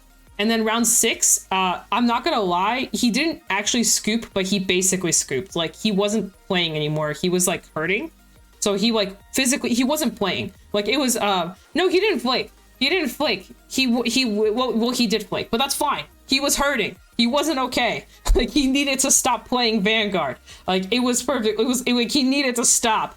So it was fine. But pretty much in round 6, he was hurting so badly that he wasn't even like focusing anymore, and he was just kind of taking damage. Flake means like when you skip out on something. So what happened was it was just gone. So it was down to me and Cameron pretty much, and I was facing MLB round 6, and my MLB player got pretty much destroyed, unfortunately. He's a really nice guy. I knew who he was. We were facing Kingslayer cards, and it was just me going, all right, well, ride pawn, GG. Like there's just nothing they could do. They didn't have the hand to deal with all of it. They died. It was a pretty like fast death. No, that was a different person. And then obviously the Luard game, it was Luard against Luard. By the way, my third teammate, the one that was like, that was hurting, he faced like every single Luard match in the world. Like I think every single round he had a Luard player. It was pretty funny actually. Like every time I look, I'm like, yep, that's another Luard mirror. Round 2, another Luard mirror. Round 3, another Luard mirror. Like he just kept facing Luard. Anyway, so Cameron on the other side was actually facing Ghosties. Against someone who I don't know the name of them, but they were like pretty adamant and pretty excited to have Ghosties. And yeah, they're kind of, I don't know exactly what happened in terms of the game, but they're kind of going back and forth. And then the moment of truth happens. The Ghosty player doesn't kill Cameron. Cameron rides Genovius. He has 5 Excel markers on the board. 5. So, and he has all 4 pursuits on the board too, by the way. All 4 of them. And then on top of that, he has the promos on the board too. The promos that restand. And then on top of that, he also had Thavas in hand, and he just straight up like called it, something to back pop the Ghosty interceptors. And then he just, you know, goes into battle casually, and he just goes, all right, here I go. 34. And the guy staring at his 5-card hand, looks at his damage, starts checking his triggers, and I'm like, this man had 17 attacks coming. 17 attacks were coming. It was so lethal. It was like so overkill. Like I saw the board state and I'm like, there is nothing you can do to get out of this situation. It is actually GG. Like OT is actually your saving grace in this point, and it's an OT-less format, so you could probably triple heal and still die. Like that's how bad of a board state this was, because there was 5 Excel markers, which means all those pursuits are plus 25k power. It was pretty obscene to look at. It was like straight up, yeah, it was the most fatal thing I think I've ever seen in Vanguard. Like I've never seen something so lethal on the board, like specifically like Excel lethal. Like I'm looking at that board and I'm like, of course he won. And then we went into round 7. Round 7, we played an actual 2v3. There was no third opponent. It was a straight like auto win for the person in seat B pretty much. So it came down to me and Cameron in seat A and seat C. And my goodness, we had so many people around us because first of all, the judges were confused. We had the judges like glaring us there, like because they see the empty seat. And they're like, there's an empty seat, like what is going on? And we kept having to like say like the head judge gave us the okay to play this out without a third person, because the third person got into a car accident, they're not doing well, whatever, but you know, all the usual stuff. So and we had like people watching us because, you know, empty seat, like that is, I didn't realize how much of an empty seat could make people want to watch. And we're also getting kind of closer to the top tables. We were pretty close to like top 8, right? Like we were looking at top 8, it was right there, but we were just right below it essentially. So we played out our matches and me and Cameron went into like anime mode. It was like there was nothing that could stop us from winning these games. I actually didn't see his match because surprisingly enough, my match went way longer than it probably should have. I was playing pawn into freaking poets, but the poets player bricked and he went first and he bricked like hard. He had no he had no Uranus. He GSS'd for a grade 1 and I hard passed on him for the turn 2 play. And then so I didn't give him counterblast for the actual Excel marker for the grade 2 girl. And then he wrote the horse. He had to ride the freaking horse. And because of that, like it was just like he went into like a stalemate against his own deck. And then I wrote up my pawn and did my own stuff. But if I remember correctly, he healed out, but he also had the horses in hand. I think he drew like literally like had all 4 horses and he just kept riding them. It was pretty freaking funny. And he eventually opened the astroplane actually, but I was sitting at like 2 damage, so I didn't really care. I was like, all right, you opened up the astroplane, all right, let's go. I have like 2 PGs in hand, let's go, bring it on. I took my damage, went to 5, had 3 open counterblasts, and I'm like, all right, it's time. I ride another pawn. You know, force marker, Excel. We're partying it up, call a whole board, everything swing for 80 above, and man just goes down. And Cameron just won his game too. So we just like went down, we took our victory, we're like, yeah. We didn't even care if we were topping or not. For some freaking reason, those last 2 rounds felt so fire to us that we didn't even care. Like we were just so proud that we were able to 2-0 people. We were just like, let's go. It was fun. It was crazy. Day 2 was crazy, but me and Cameron had a blast. With everything considered, we had a great time. And then we went out to eat. It was fun. What did we eat? I don't remember. I don't remember. Oh, we went out to like an Italian restaurant. It was like a fancy place. It looked fancy. It wasn't like super fancy where the prices were insane, but it was fancy. You already, yeah, you already dead. Yeah, that ghosty match was insane to watch. I was kind of unfortunate for the ghosty player because Cameron kept popping his interceptors. Like he had interceptors on the board and Cameron's just like pop and pop, and he even purposely kept like using his rearguard Thavises to keep popping his interceptors. So the ghosty player just kept losing his resources essentially. So it was very unfortunate. Yeah, overall very fun time. I met a lot of cool people, and I'm very thankful that I met a lot of cool people. I had a really great time. I don't know if I told y'all, but my flight to Houston was so scary. my plane straight up was starting to smoke. I was so scared. I'm not gonna lie. I was like, I think this is it. I think this is where I die. But this is the place. On this plane. Yeah. So it was storming like crazy. Like it was like storming. Like it was so rainy and so windy. And we were circling Houston, like we were like circling. What we were doing is we were going past Houston, going back around, going past Houston, going back around. we just kept flying past Houston, turning around, making a big circle, and then flying past Houston, turning around, because like the plane literally couldn't land because the wind was so bad. So you know where the wings are? like there was like smoke coming out from there, and it scared. It might have been normal, but it scared the living crap out of me. So like. First of all, we were in the air for so long. I was starting to get claustrophobic. I'm not even joking. Like the claustrophobicness was starting to hit me because we had like a destination and we just would not land. And then what was really freaking me out is like we had like, you know, like the timer that like says how long it takes until you're like about to land. And you know, it goes down. It would be like 30 minutes till arrival, 20 minutes till arrival, 10 minutes till arrival. Well, I saw the timer, 8 minutes till arrival. I'm like, yes. Houston, here I come. How exciting. And then it just bumps back up to 42 minutes. I'm like, why is that 42 minutes? And then we get the call. Yeah, we can't land. The winds are just too strong. We're just gonna circle back around and try again. And I'm like, oh boy. So we circle back around. 12 minutes. All right, we're down to 12 minutes again, guys. And then it bumps to 15 minutes and then it goes back down to 8. And then it skyrockets back to 40 minutes. And I'm like, here we go again. And then the guy comes in, he's like, yeah, the winds just keep changing, guys. I'm sorry. We're just gonna have to go back around again. And I'm like, and my anxiety is like rising with each time. Like I'm starting to get like more anxious and I'm like, are we ever going to land? Am I going to be stuck in here forever? Am I just going to be stuck in a plane? And then and then at some point the guy goes to the speakers and he's like, guys, don't worry. We got a lot of fuel. And I'm like, don't say that. I don't want to be stuck on a plane with a lot of fuel.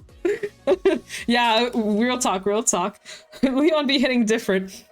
Yeah, at some point the plane broke. I know, but when is it going to come back down? And then so finally we did our third round. And this time he was actually trying to land. So this time he was just kind of like doing this thing where he's like trying to like just slowly go back. Just, you could feel it. Like the plane would just go like down and straight and down and straight. And the wind was so strong. The wings were moving. And then out of like just like one of the people opened a window and I just like a poof of a little bit of smoke come out. And the person next to me, I felt so bad for them, but I fucking grabbed them. I was like, I'm so sorry, but I'm scared. I just like grabbed them in panic mode. And they were like, it was like a Spanish girl. And the Spanish girl was like, it's okay. I'm scared too. She's like, the third person down next to me. So I was hugging the Spanish girl, and then the girl next to her straight up was like praying. And I'm like, we're gonna die. This is it. We're gonna die. The winds were just so strong. The turbulence was so insane. What did I do? I hugged her. I straight up hugged her. I took her in, and I'm like, I am not letting go. I am gonna hold on to you. If I die, I am dying with you in my arms. This is just how it's going. This is how it's ending, guys. This is the GG. Goodbye. I've never been in a situation where like, and by the way, like the plane was like really shifting. Like I'm a plane. Here's my wings, guys, and it was like. If I die, I'm taking you with me. I don't want to die alone. But yeah, so pretend these are the wings, pretend they're straight, but straight up we were like this, like going down. It was so scary. I've never felt the plane like move that much. Like it truly felt like it felt like everything was going wrong. It was so scary. I was like, I don't think you understand how happy I was when I got in my hotel. I was like, land, hotel, food. Oh, fun fact. So no one got me food, like Chick-fil-A, on the way back. Of course, they got to the car accident, but the Chick-fil-A survived. I don't know how, because it got rained on. It got into a car accident. That Chick-fil-A went through some stuff. But hey, when I got to that Chick-fil-A sandwich, perfect. The perfect Chick-fil-A sandwich. Everything was perfect. The vegetables, I had some pickles and stuff on it. You know, bun. I can't remember what I got. Oh yeah, it was bun, sauce, pickles, patty, bun. You know, everything was just aligned perfectly. Surprised enough, the temperature was actually pretty decent. I don't know why. I don't even want to know why, but it wasn't super cold somehow. But yeah, sounds like a Chick-fil-A commercial.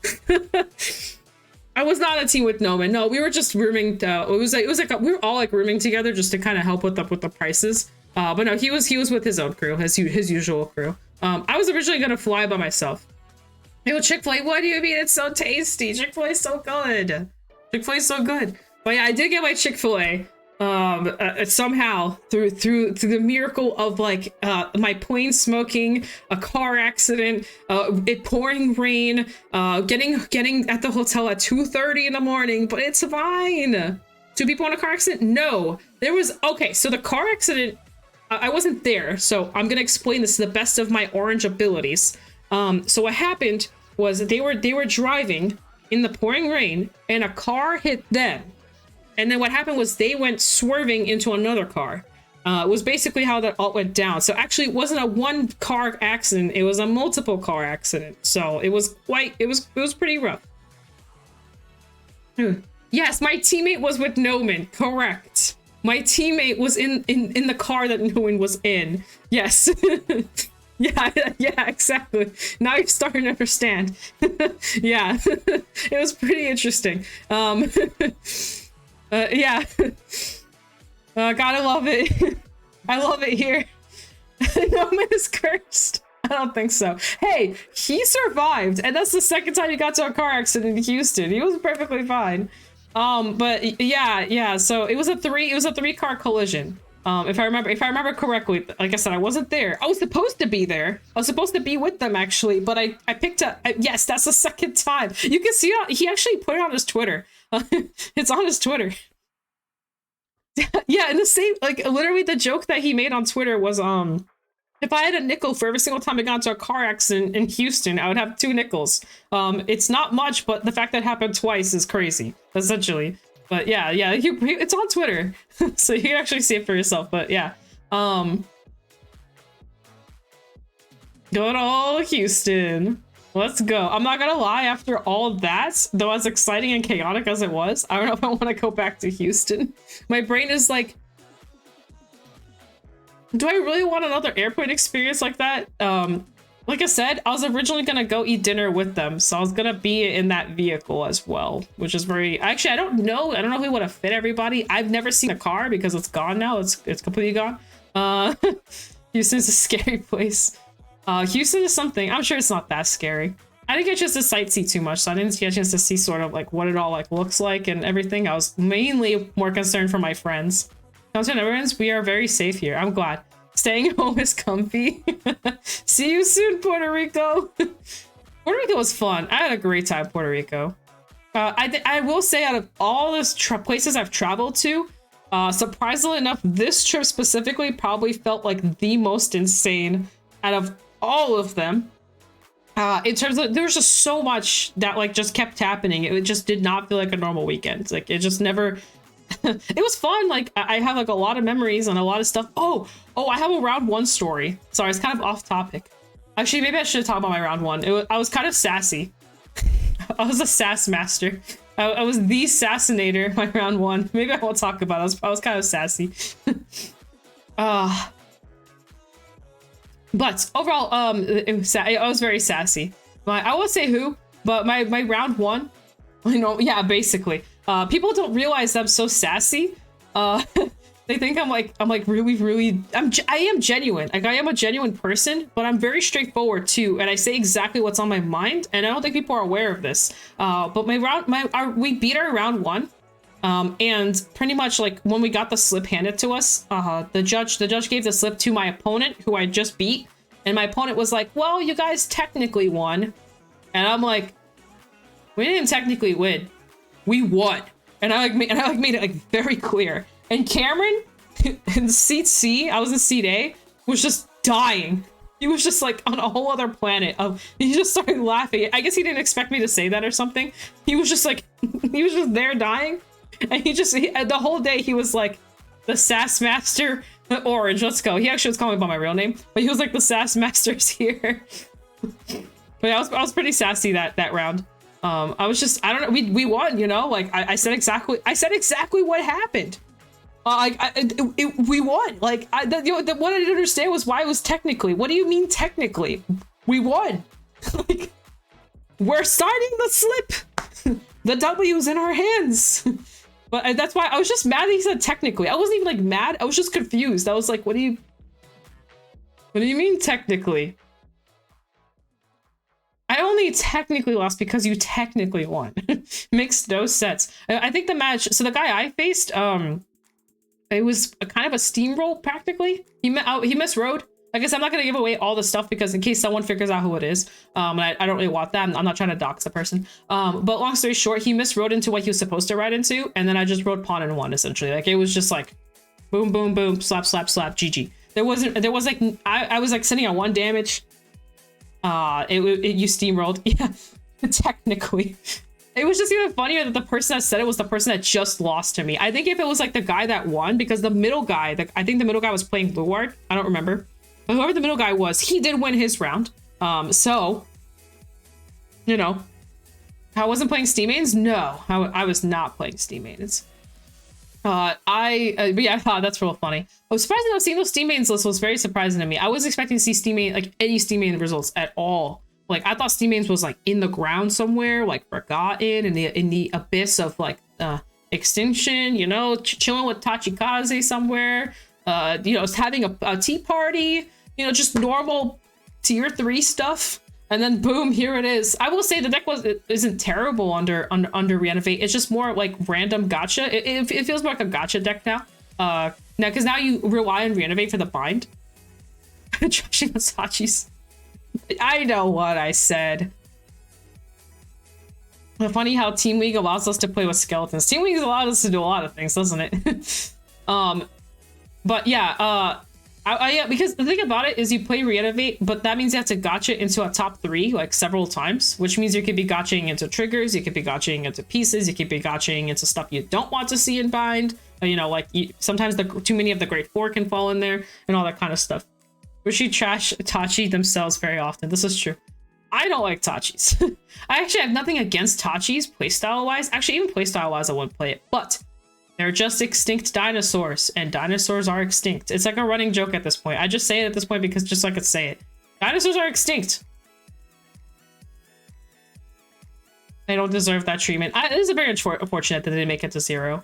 But I mean, it's not that they didn't make it to 0. They were in 0. Their set just didn't make it to 0. So I honestly don't really get that argument. People are like, oh, Tachis didn't make it. It's just the set. Like, the clan existed in there for multiple years. I'm just saying. They're dinosaurs. They're mostly dinosaurs. The main boss units are all dinosaurs. Is there even a single non-Tachi looking not dinosaur thing that's a main boss unit? Is there a human that is a grade 3 ride specifically that you want to have as a Vanguard? I don't think there is. They still had Guy on the text. Oh boy.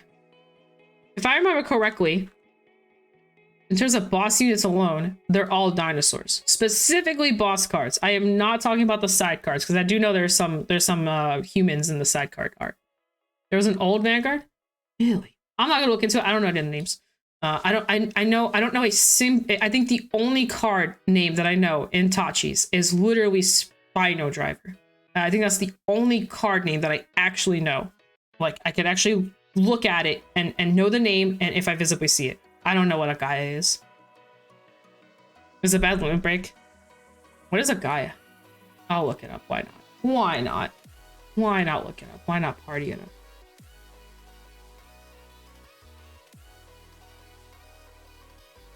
This thing?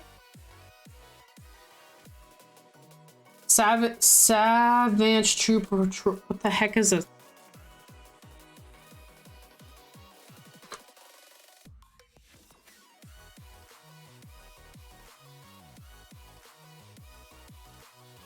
Did I play a card game before Vanguard? No, not really. I touched some stuff. How do you say this thing's name? You can't spell. Is it Sav?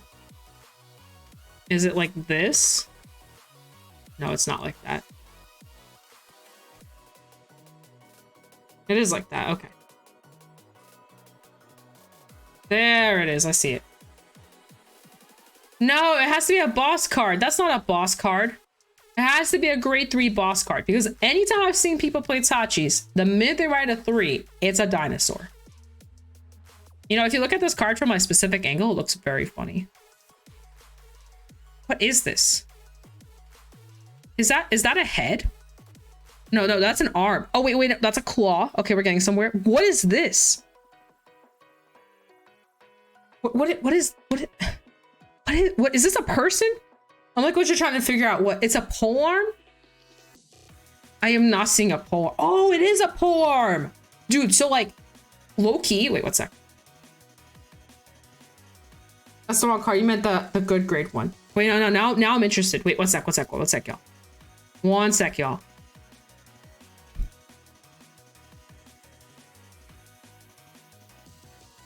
All right. So if you like, I gotta draw on this. So if you just like around here and like kind of remove that a little bit, it looks like a person. This looks like a person. Am I wrong? It looks like a person. Like, I thought this is like, look, it has like the similar, it looks like this is the skirt. Look, like this is the skirt. Let me use like something else. What do you mean, what universe? In my universe, on this planet. Okay, look, skirt, right, skirt, back. What did you, look, what do you mean, person? It looks like legs, like the legs are right here. Like, do you not see a person? It's a person. No, it looks like a person. Do you look? I'm literally drawing it for you. And look, here's the arm. Here's the arm right there. Like, does that not look like a? No, I don't need glasses. Look, this looks like a head. Like right here, here's the head. Here's like the other piece of the shoulder part. You know, it looks like a freaking, like that looks like a head. Looks like a crown.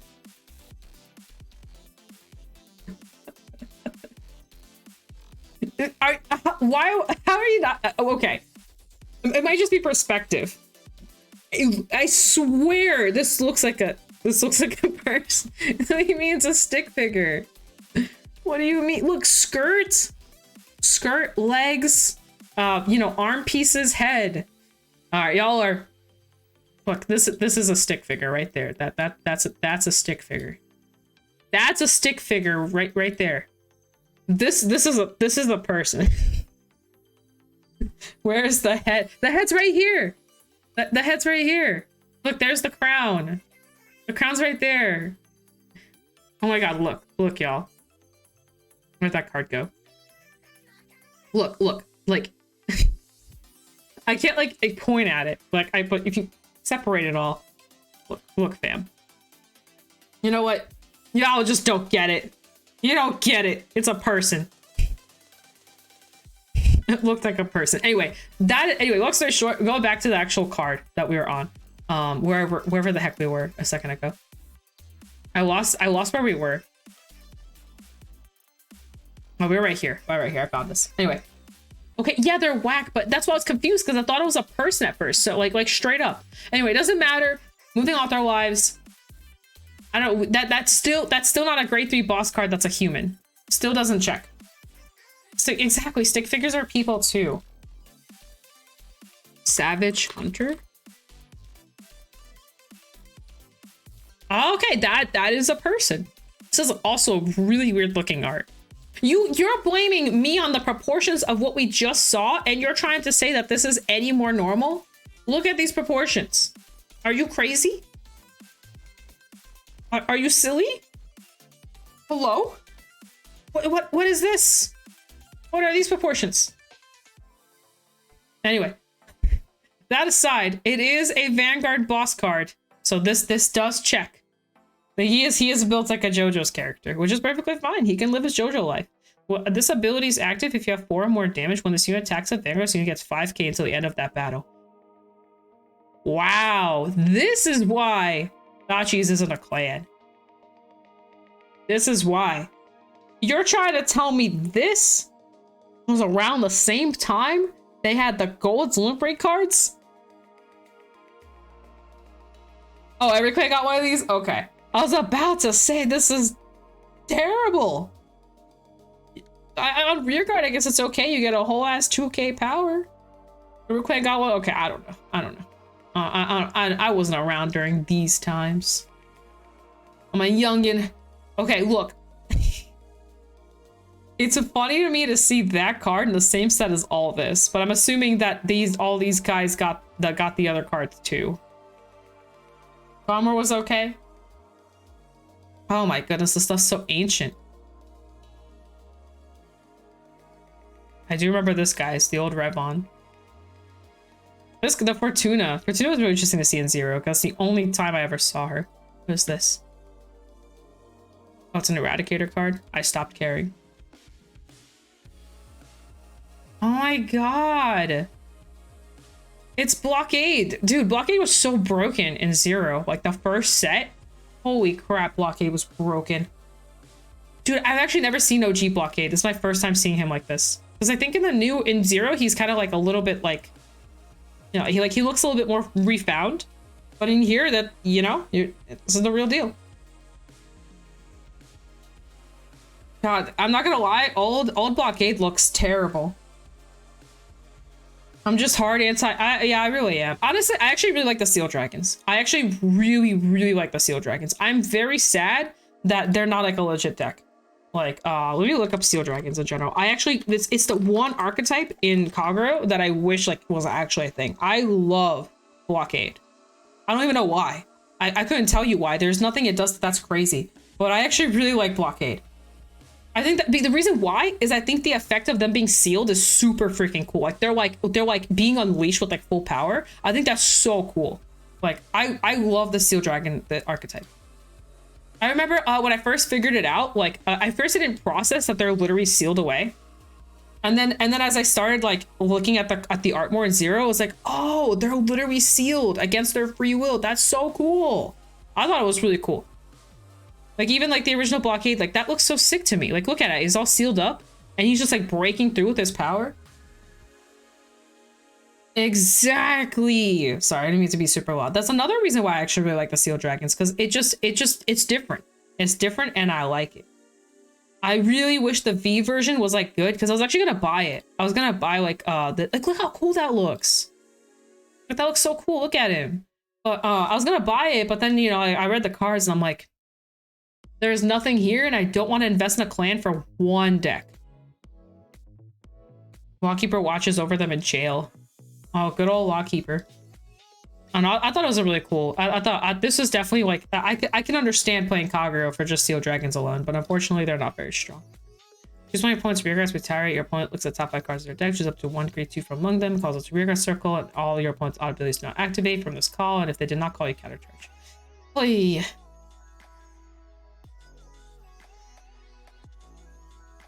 If I were to use a clan, it would be Darky Regulars. Darky Regulars is pretty spicy. They got some spicy stuff going on. They're pretty jamming. Pretty jamming. 1 second, I'm gonna switch on over. I'm seeing a lot of messages go through. I'll make sure it's nothing important. Okay, we're good, we're good.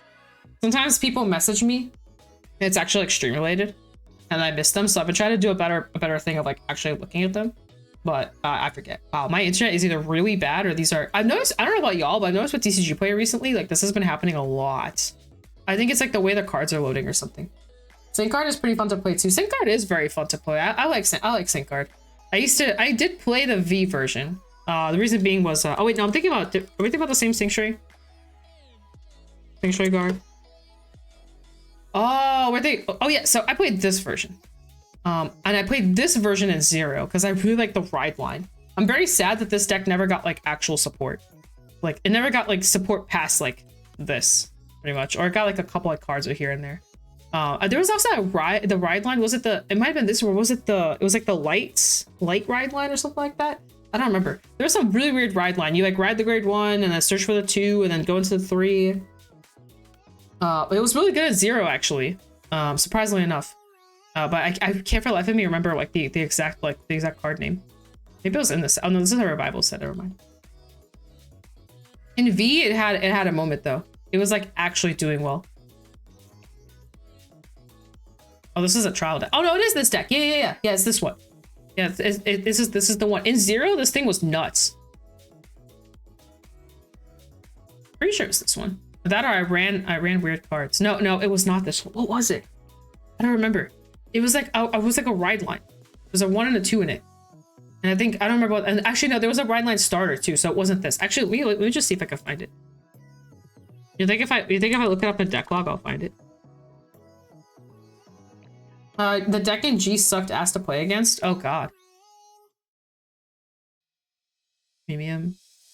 Pro Paladin. We're gonna just look up zeros. I'll see if I can find the starter. We're gonna go far down.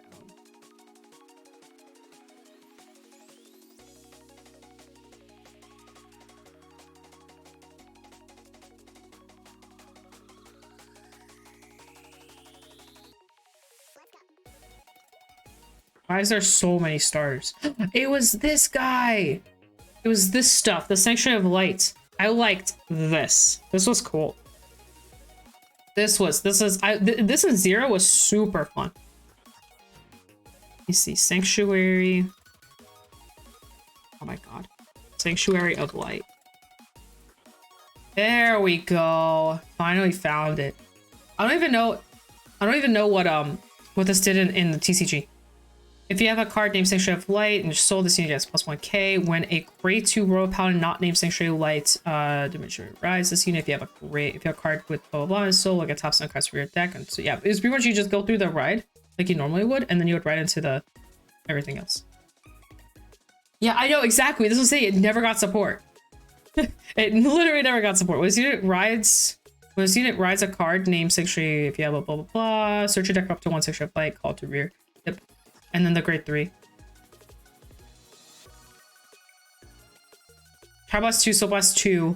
Choose up to 3 of your Royal Paladin units, they get +5k. The ability cannot be used for the rest of the turn. Carablast 1, choose up to 1 of your walk cards and unlock it. Right, this is the unlocker, and then there was this the OG. It's a ride chain, yeah. Yeah, it's pretty much, you pretty much just go up the grades, and then you just do your thing. Once you attacks a Vanguard, all of your units with Sanctuary of Light, you have 3k power, and the Carablast 2 of this unit is placed on Vanguard Circle. If you do, then pay the cost of it, you search your deck for up to 1 Sanctuary of Light call to rear. And if you have a card named Sanctuary of Light, the Determinator in your soul, you get +1k1000. That's pretty much it. That's the whole deck. But in Zero, this thing was popping. Because you get to like freely call cards, and then you kind of go through all your cards, and then you just have a party. It was great. It was a great time. Yeah, remember old ride chains? I think Coral is still like one of my favorites. Especially in Zero. The Coral ride line just feels so, I'm not gonna lie, Zero ride lines, like the ride lines felt so fun to play because the deck just, they do it for you. Like it just goes straight to top 7 and searches. And it felt so nice to just play the ride lines. But not so much in the real game, because in the real game you gotta like look at top 7, shuffle your deck, miss. But in Zero, it feels so nice. Yes, that's true. That's right. Riviera was the first one. It's kind of crap too. I actually forgot that this was like a thing. That is true. That's where you pretty much do the top 7 here. I like Duke's ride line. That's a ride line I would mess around with. I want to mess around with it. I've had you guys see this cart? Oh, you guys can't see my cart. I have 75 cards in my cart of just cards that I just want to buy, and most of it is Gold Paladin. Would you believe it was that? Oh, I know Coral's good. Coral, honestly, I think through the entire lifetime of Zero was good. Like, I think it was always like in a good spot. Like, it was never like the best deck. I think obviously right now it's probably best deck because of the new Coral that dropped. But even back then, like, Coral was good.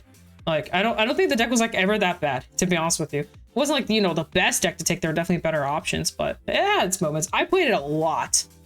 I played mainly Coral. I played early Pacifica because Zero Pacifica was nuts. Vanguard, Zero, Pacifica. Do you know what Zero Pacifica does? It's low-key kind of crack. So, her effect says during a turn, if you have 4 or more rear guards, she has +3k power. At the beginning of your main phase, Soul Charge 1, draw a card and put a card from your hand on the bottom of your deck. And then when she attacks, attack hits, you can Soul Blast 6, Counterblast 4 to activate. Call up to 3 cards from your deck. So, this sounds so bad on paper. I know. the thing about it is that first effect, that soul charge to put a card to the bottom. So essentially what you do is you just keep stacking your bottom until you know exactly what your bottom is. And then you just like go ham. Like what I used to do is I used to stack heals and I would just keep healing out of lethal. And then I'd just get more counterblast and I would just rinse and repeat. And like, dude, this deck, when it came out, it was actually good. It got power crept like to shit. But it was good. All hits were broken in 0 because it would just hit. It was great. And then like if I want to go for lethal, I would, you know, swing rear, swing van, have the on hit activate, call more cards, and they all get power, and then I would just kill that way. It was great. This was honestly, I think the highest I climbed was actually with this deck. I got so freaking far. I think I climbed to like 40 or 50. By the way, I did not climb that often. If I did climb the max, I would get was like 20 to 30. But I remember with this deck specifically, I think I like landed around like 47, 50, something like that. Some kind of crazy level, which for me was already a lot. I wasted so much time. So much of my life went to that. Your lightsaber hasn't shipped. You have a lightsaber? Pacifica looks interesting. Pacifica V is pretty cool. Actually, I kind of want to rebuild Pacifica V. You guys want to build Pacifica with me? Today rebuild Pacifica Day. Today might be rebuild Pacifica Day. I have premium Pacifica, but I don't have V Pacifica right now built out. I mean, I wasted a lot of time on 0-2. I had a lot of fun. There's so many nice. Dude, this is gonna sound a little weird, or probably maybe a little wholesome, because I'm sure you guys relate to this. But little story time here. So, COVID era. Okay, we could do a Pacifica run. COVID era. You're stuck in your room, worked all day, did whatever. Open up your phone. 0. Open up your computer. Clicky, clicky, click. Twitch-a-rooney. Different fight. And then you just turn on different fight in the background. And that different fight is playing 0. And you're listening to different fight play 0. And then you, with your phone, are also playing 0. And then just to top it all off, you gotta dim the lights a little bit just to really feel that vibing atmosphere. And then you turn on some music along with that. And you just sit there, grinding levels of 0, listening to different fight in the background while having an amazing vibe. And you have your amazing music playing during good old COVID times. And I'm sure it wasn't just me that did this. I'm pretty sure we all did this. I think that's why people were watching him, because they would just be playing 0 while watching him play 0, while also chilling and vibing while stuck in COVID feeling alone. But it's okay. You have your good friend Chris also playing 0 with you, and it feels a lot less lonely. And that is my little story. That is my little wholesome story. I did that so many days. And then just stream time to dominate him during the match. No, I know some people did that. I didn't do that. He mainly played in JP. I played in English, so I just chilled and did my own thing. But yeah, it was a vibe. Yes, farmers. That was another thing. Sometimes I'll just farm and then also have again like Chris in the background. Because like he did like his like little night ones or whatever back when he was in Europe. And a lot of times, like, I would have, like, school, and then I'd just have, like, a bunch of free time. So I'll just turn them on and just play 0. I had nothing else to do. I was stuck at home. So it was a vibe. It was a vibe. Let's build Pacifica. We're gonna build Pacifica. That's my story of the day.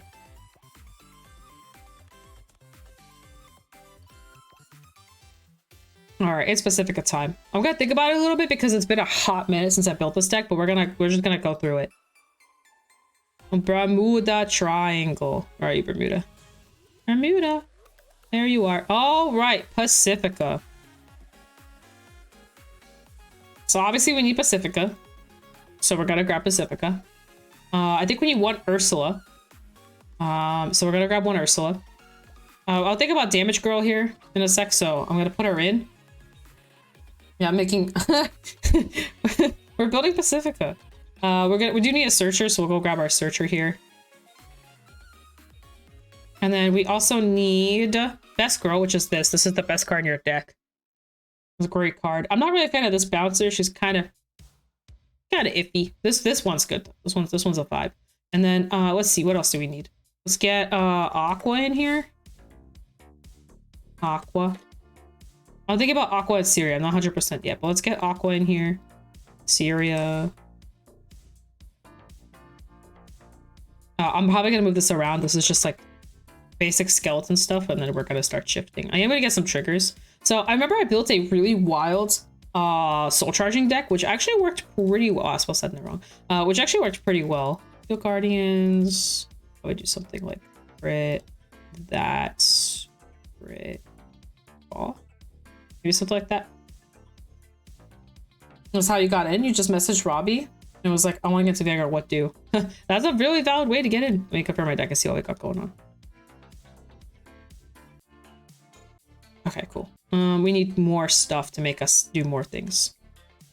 Let me think here. I'm going more basic, but I used to run a Coral engine that was actually pretty nice to have because you could go through your deck a lot faster. So you see more of your deck essentially. Let me just like undo that and just kind of look through. Let me have V Prism list. Aw, that's pretty cool. So this is a very, you kind of want to dig. It's a very digging deck. So you kind of want to see your stuff. I'm going to put Ellie in, but I'm not 100% sure on Ellie yet. I'm just kind of looking through to see what else we can dig with. Ah, Prism. I miss Prism. That deck was so fun to play. I know people hated it, but it was fun to play. This is the Ride Fixer. I'll think about the Ride Fixer. Not 100% yet. I'm going to probably move it down. Actually, no. We're not going to go for the Ride Fixer. What else do we have? Mirror. Freestanding things. Betty. This one's not too bad, actually. I'll think on her. I saw, yeah, first place. First place, because they don't have any of the restrictions. All right, bye-bye. Sleep well. Till next time. Thank you, thank you. Let's see. What else do we have? Oh my god, there's so many cards. Oh yeah, Weaselot's a card. And you can actually, I'll think about Weaselot too.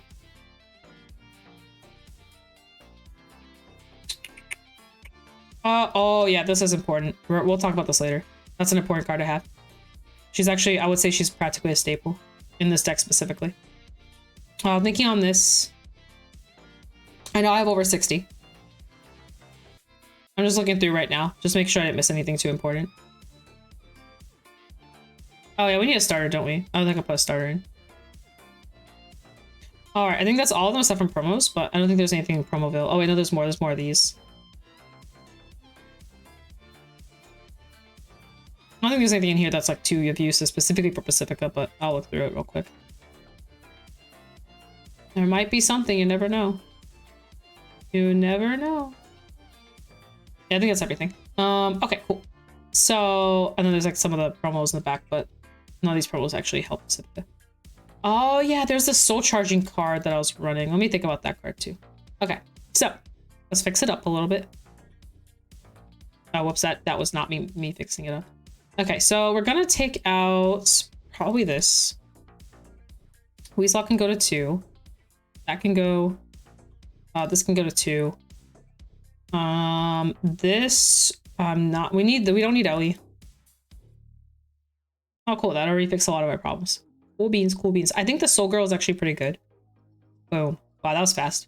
So let me just double check before I do anything stupid. You're just here. Want to wind down? You're gonna play some Star Rail in the background? Aw, I kind of want to play some Star Rail in the background too. I'm not gonna lie. All right, I think this is actually pretty good. Radka is good for digging. We're going the digging route. This is digging, searching directly, digging. It just imported a piece of the entire deck. Digging, one piece of the entire deck. Pacifica herself. Yeah, you don't really need too many, to be honest. This card is kind of iffy. You don't want to ride this. You want her on rearguard circle. And if you do ride it, you kind of are behind a turn. It's pretty rough. I think 5 is fine. Your main targets is definitely the Heal Guardian off of Sedna and Pacifica, of course. So that's all you care about when you go into Sedna. I think this is fine. Pacifica. Practice. We'll call it. You got the Peppy weapon? Oh my god, there's a Peppy weapon? Hello? So, you kind of have 2 approaches. I remember I used to run like a very heavy like rush approach, which ran this card essentially. But ideally, the reason why we run this card is because you go through Soul really fast. and you kind of want to use your soul. But pretty much you have your main Vanguard and you want to see all your Pacificas. So you want to search with this 100%, this, and that. So you have like a lot of searchers. A lot of searchers there. And then on top of that, you also have some on-hit pressure here, blah, blah, blah. This is like a staple. This card is like, this card can put any rear guards to the bottom of your deck that includes triggers, and then you call whatever from your drop zone to the board, and then everything gets resist. They cannot be chosen card effects until the end of your opponent's next turn.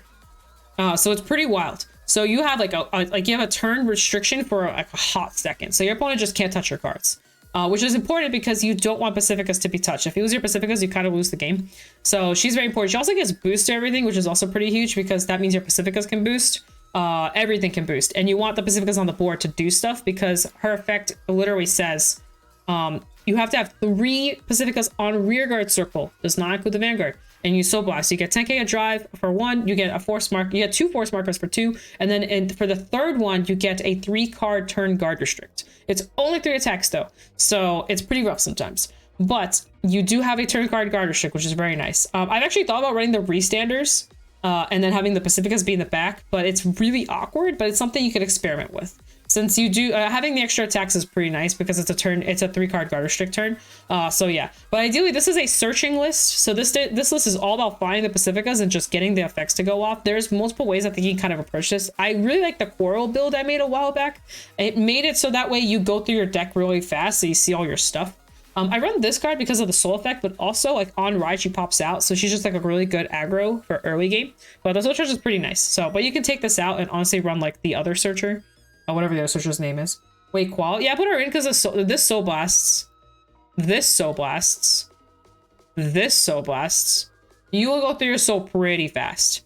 Because you really want to use this girl. You definitely want to use this girl. And you don't want to waste your counter blasts on this. You want to waste them on this. So with that being said, yes, Qual is pretty useful. Also, like I said, the Ride Upon skill is actually really nice. So I would rather use Lieselot's effect to call something and then send it back to the bottom with her effect. So I'd rather not put the card that Lieselot gets me into soul. So that's just how I play it though. But you can change it up. Triggers can be kind of whatever. You can actually go very crit heavy if you want. I prefer the 4 draw and having the 1 crit sentinel. But you can go heavy crit usually with this deck. If you want to go super glass cannon, you can just go like balls to walls deep and just go this approach, or you can just not. What are my thoughts on Mirror? I really like Mirror. Mirror used to be one of my favorite decks. I play the restanding version. The deck has this thing when it goes first, it feels insane. And then when it goes second, it flops like a freaking little fish. It flops so hard going second. But going first, the deck's insane. I've been like Luard with Mirror before. Like I remember I would take Mirror to like my Monday locals and I would just go 3-0. I don't know why. Oh, well, I do kind of know why. I went first every game. That's why. But yeah, the deck has its moments. I love Mirror, actually. It's one of my favorite Bermuda Triangle decks to play just because of how unique and like there's just so much going on. You're stacking, you're healing, you're constantly knowing what your top card is. You're like moving. There's a lot of moving pieces, and that's why I love it. I love Mirror so much. Like deck, like play style wise, deck's insanely fun to play. Sadly, going second, you're so far behind. If there was, I wish there was like a promo or something they'd release that would like help push the deck. All it needs is another gift generator specifically for the Mirror presence. And the deck would instantly like be like immensely better. And it doesn't have to be one where you get it instantly on first ride. It could be one that you could get when you're going second. So that way you get 2. So that way you can instantly, so that way if you're going first or going second, you instantly have the condition of like being able to use all of Mirror's effects. Like if they ever gave us a promo or something that gave access to be able to generate 1 extra gift specifically when you're going second, deck would be insane. Deck would be so freaking good. But right now it's just way too slow. I picked up the OCRs, and when you did, oh, that's really nice. I have the OCRs too. I have all of them. I know that's probably not the best thing to hear, but I have literally every rarity in 4 copies. Yeah, I have all of them. I have the swimsuit, I have the OCR, I have the SP, and I have the base rarity. I don't even know why. I don't play the deck as much anymore. But anyway, this is Mirror. Not Mirror, sorry. This is Pacifica. If you guys want Pacifica, here you go. Have fun. Like I said, this is the searching variant. You can, like I said, you can experiment with it more, kind of build it your own way. I like this. This is probably the most stable variant if you want to just like go for more stability. But yeah, there's a bunch of approaches. They're 4 times the price. I'm gonna quickly look, just because I actually haven't seen the price of them in a hot minute. That's fair. I see the. Okay, that's fair. So the reason why I was surprised we said 4 times the price is because this card used to be around $15 like a while ago, and it just now is in the $3 range. So that's why I was like 4 times the price, because I know I bought these for way more expensive than how much they are now. But yeah, they're honestly, my favorite one is probably actually this one. I love the art in this one so much, but this one's really nice too. The black dress one. Honestly, they're both pretty nice. But yeah. Anyway, I know people don't like the swimsuit, so I'm gonna back off it. There we go. We're back over here. But yeah, good old Pacifica. Try it out. Have fun. I'm not gonna lie. We were looking earlier at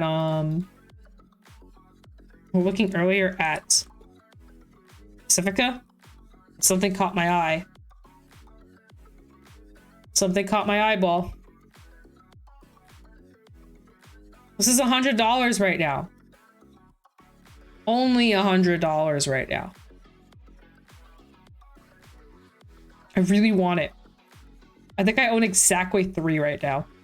This is so tempting. Because this is kind of like a weird set. You have like the most expensive stuff right here, and everything else is kind of a flop right now, with the exception of like the melody stuff going up. It is a steal. It's because it's really hard to pull a winter SP. Like the fact that this is $30 is kind of crazy to me, because it's actually hard to pull this. I mean, it means you have to buy this booster, and there's like nothing good in here. Oh, is there a meal list? Yeah, sure. Let's check it out. Let me put this to the side somewhere.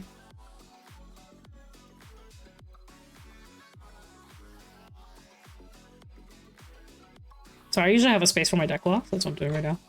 Alright, put it to the side. Let me grab yours. What's 30? Well, not 30.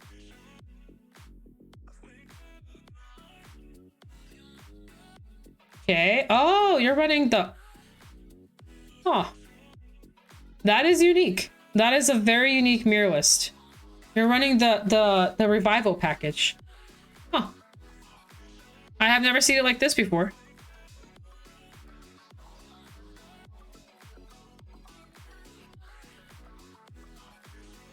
Fair enough.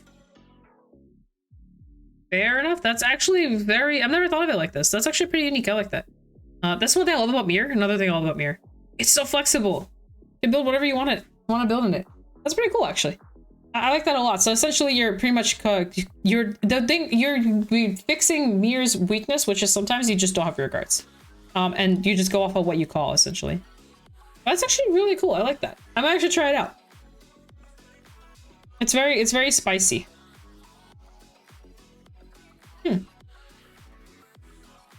I wonder if this like bricks you a little bit sometimes. That's the only thing I hate about this card.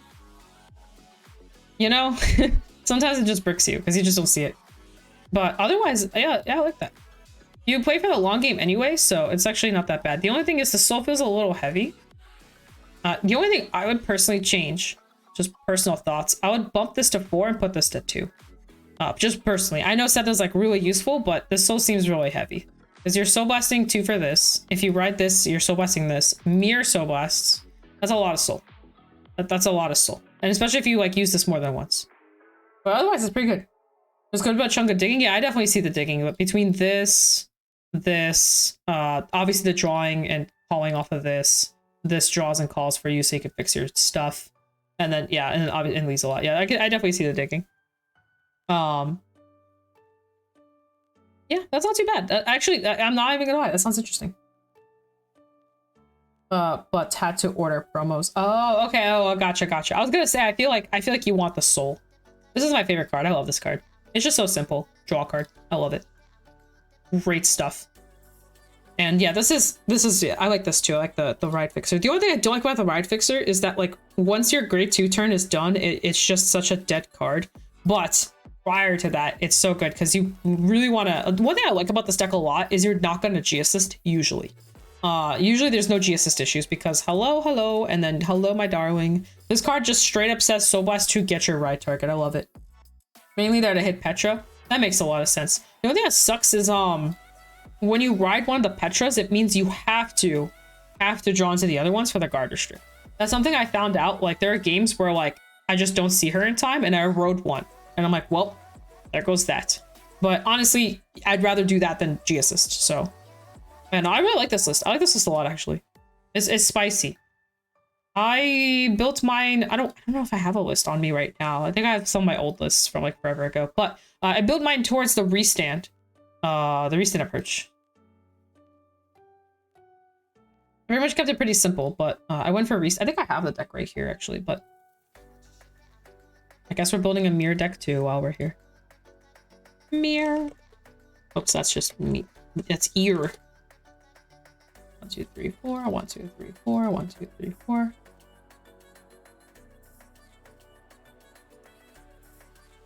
Last. Oh yeah, that's right. I did post it on Twitter. Holy crap, it's been a while.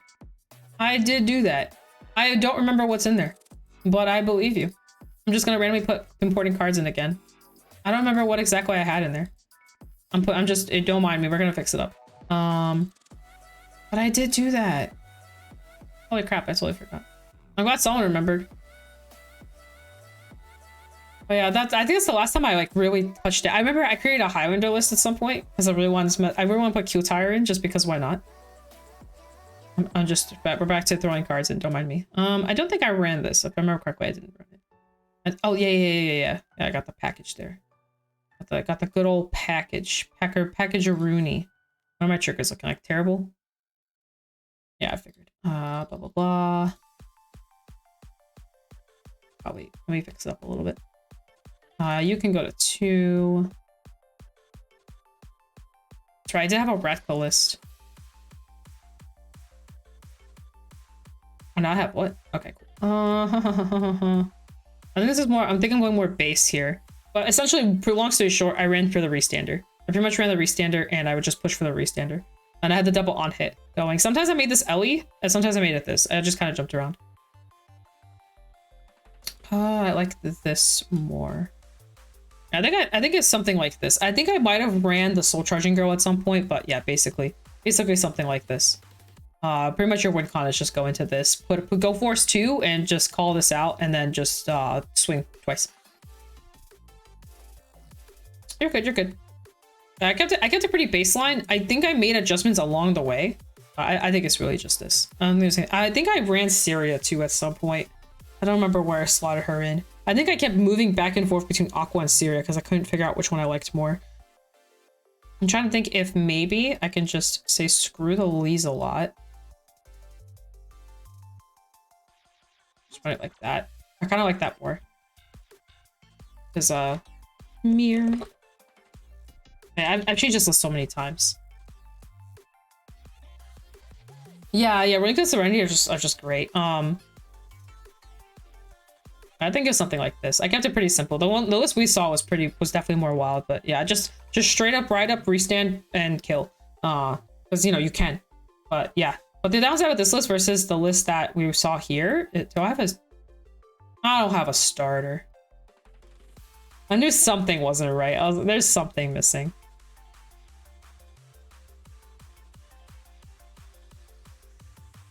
I hate that you can like totally miss that. So let's do that.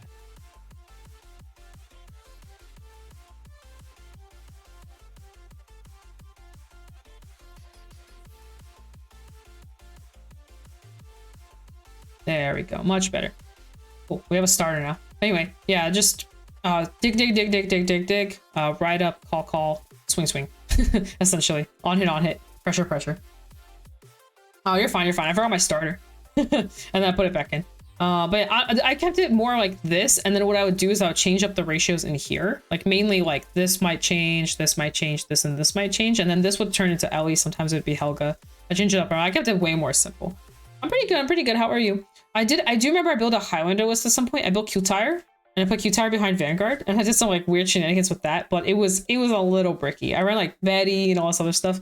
I think I ran like this at 4, and I ran everything else at 1 copy except for Mir. And I just went like this wacky like Q-Tire list. I would pretty much activate Q-Tire first, and then I would activate Mir skill to start stacking. It was funky. It was a funky US. I had like Steza in there, like all the really good one-ofs essentially, and then just Q-Tire. It was really fun to experiment with, but don't recommend. Definitely don't recommend.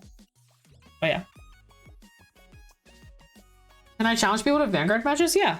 You can just go for the looking for games area and just be like, hey, I want to play. If you want to do like a whole challenge thing, you can ask like, hey, I want to do like a best of 3 or something. You can do that. That's perfectly fine.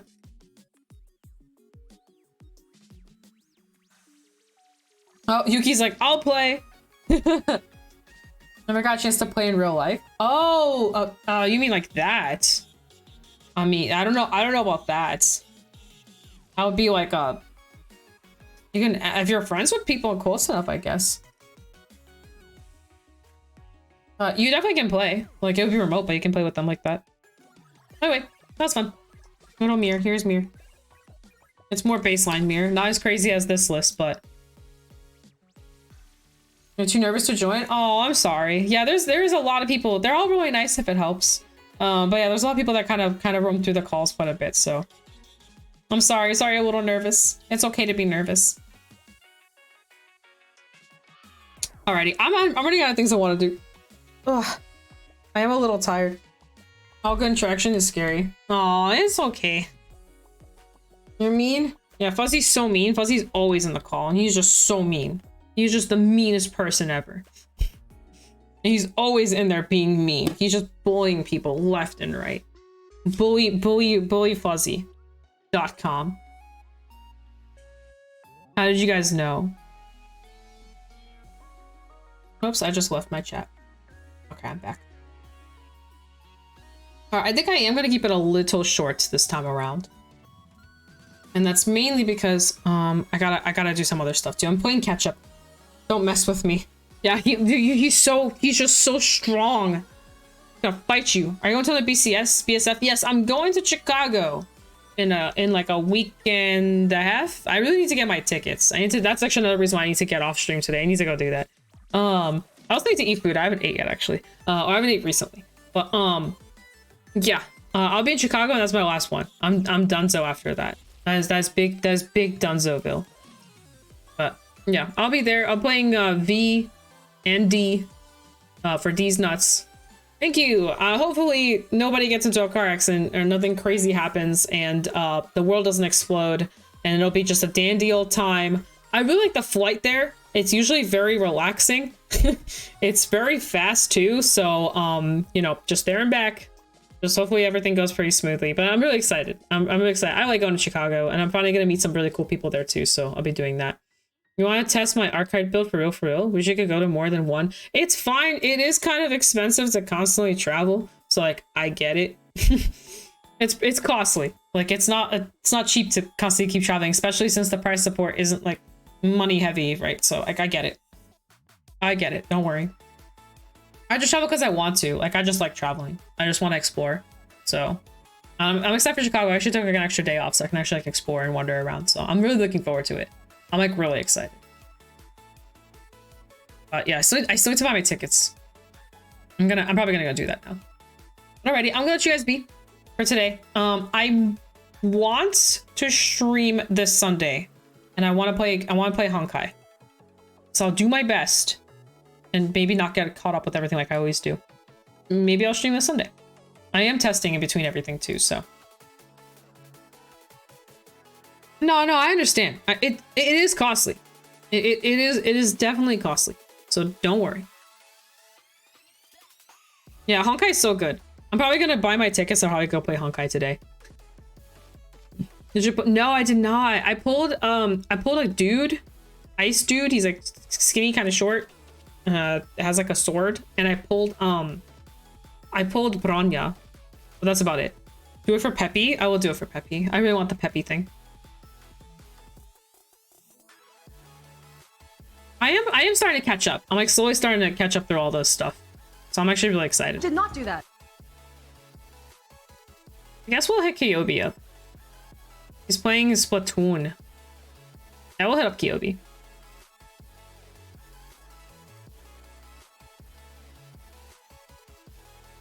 But alrighty, we got our person that we can hit up. We got our pity. But you won a 50-50, so I can't be mad. Yeah, I can't be too mad. That's pretty good. Alrighty, guys. Well, I'll try and stream a little bit this Sunday. I do want to play some Honkai. I want to just Honkai it up, just like chill for a little bit and just vibe. I do want to do a little bit of like a testing session, just like playing CFA with people and playing some D and V or something. I want to do it preferably sooner than later, so I might actually do that first and then do a Honkai stream next week or something like that. But we'll see. Well, that guys, peace out. I'll see y'all. Sorry, it's a little bit of a shorter stream. I am still playing catch up. I have so many videos in the backlog that I need to like push out. Because I was gone for I didn't bring my computer or anything. I was gone for a couple days, so I literally just did no content, and then I didn't vlog. I kept forgetting. So anyway, catch you guys on the online side and all that fun stuff. My funny sniffing video is coming out soon, so brace yourself for that. I'm sorry, but it's also a really good video. It's pretty freaking humorous and very funny to watch. So there you go. And also the OT video is coming too. So anyway, bye. Have a good night, guys. Stay awesome, stay great, stay positive. Remember to stay awesome and great. That's the most important part.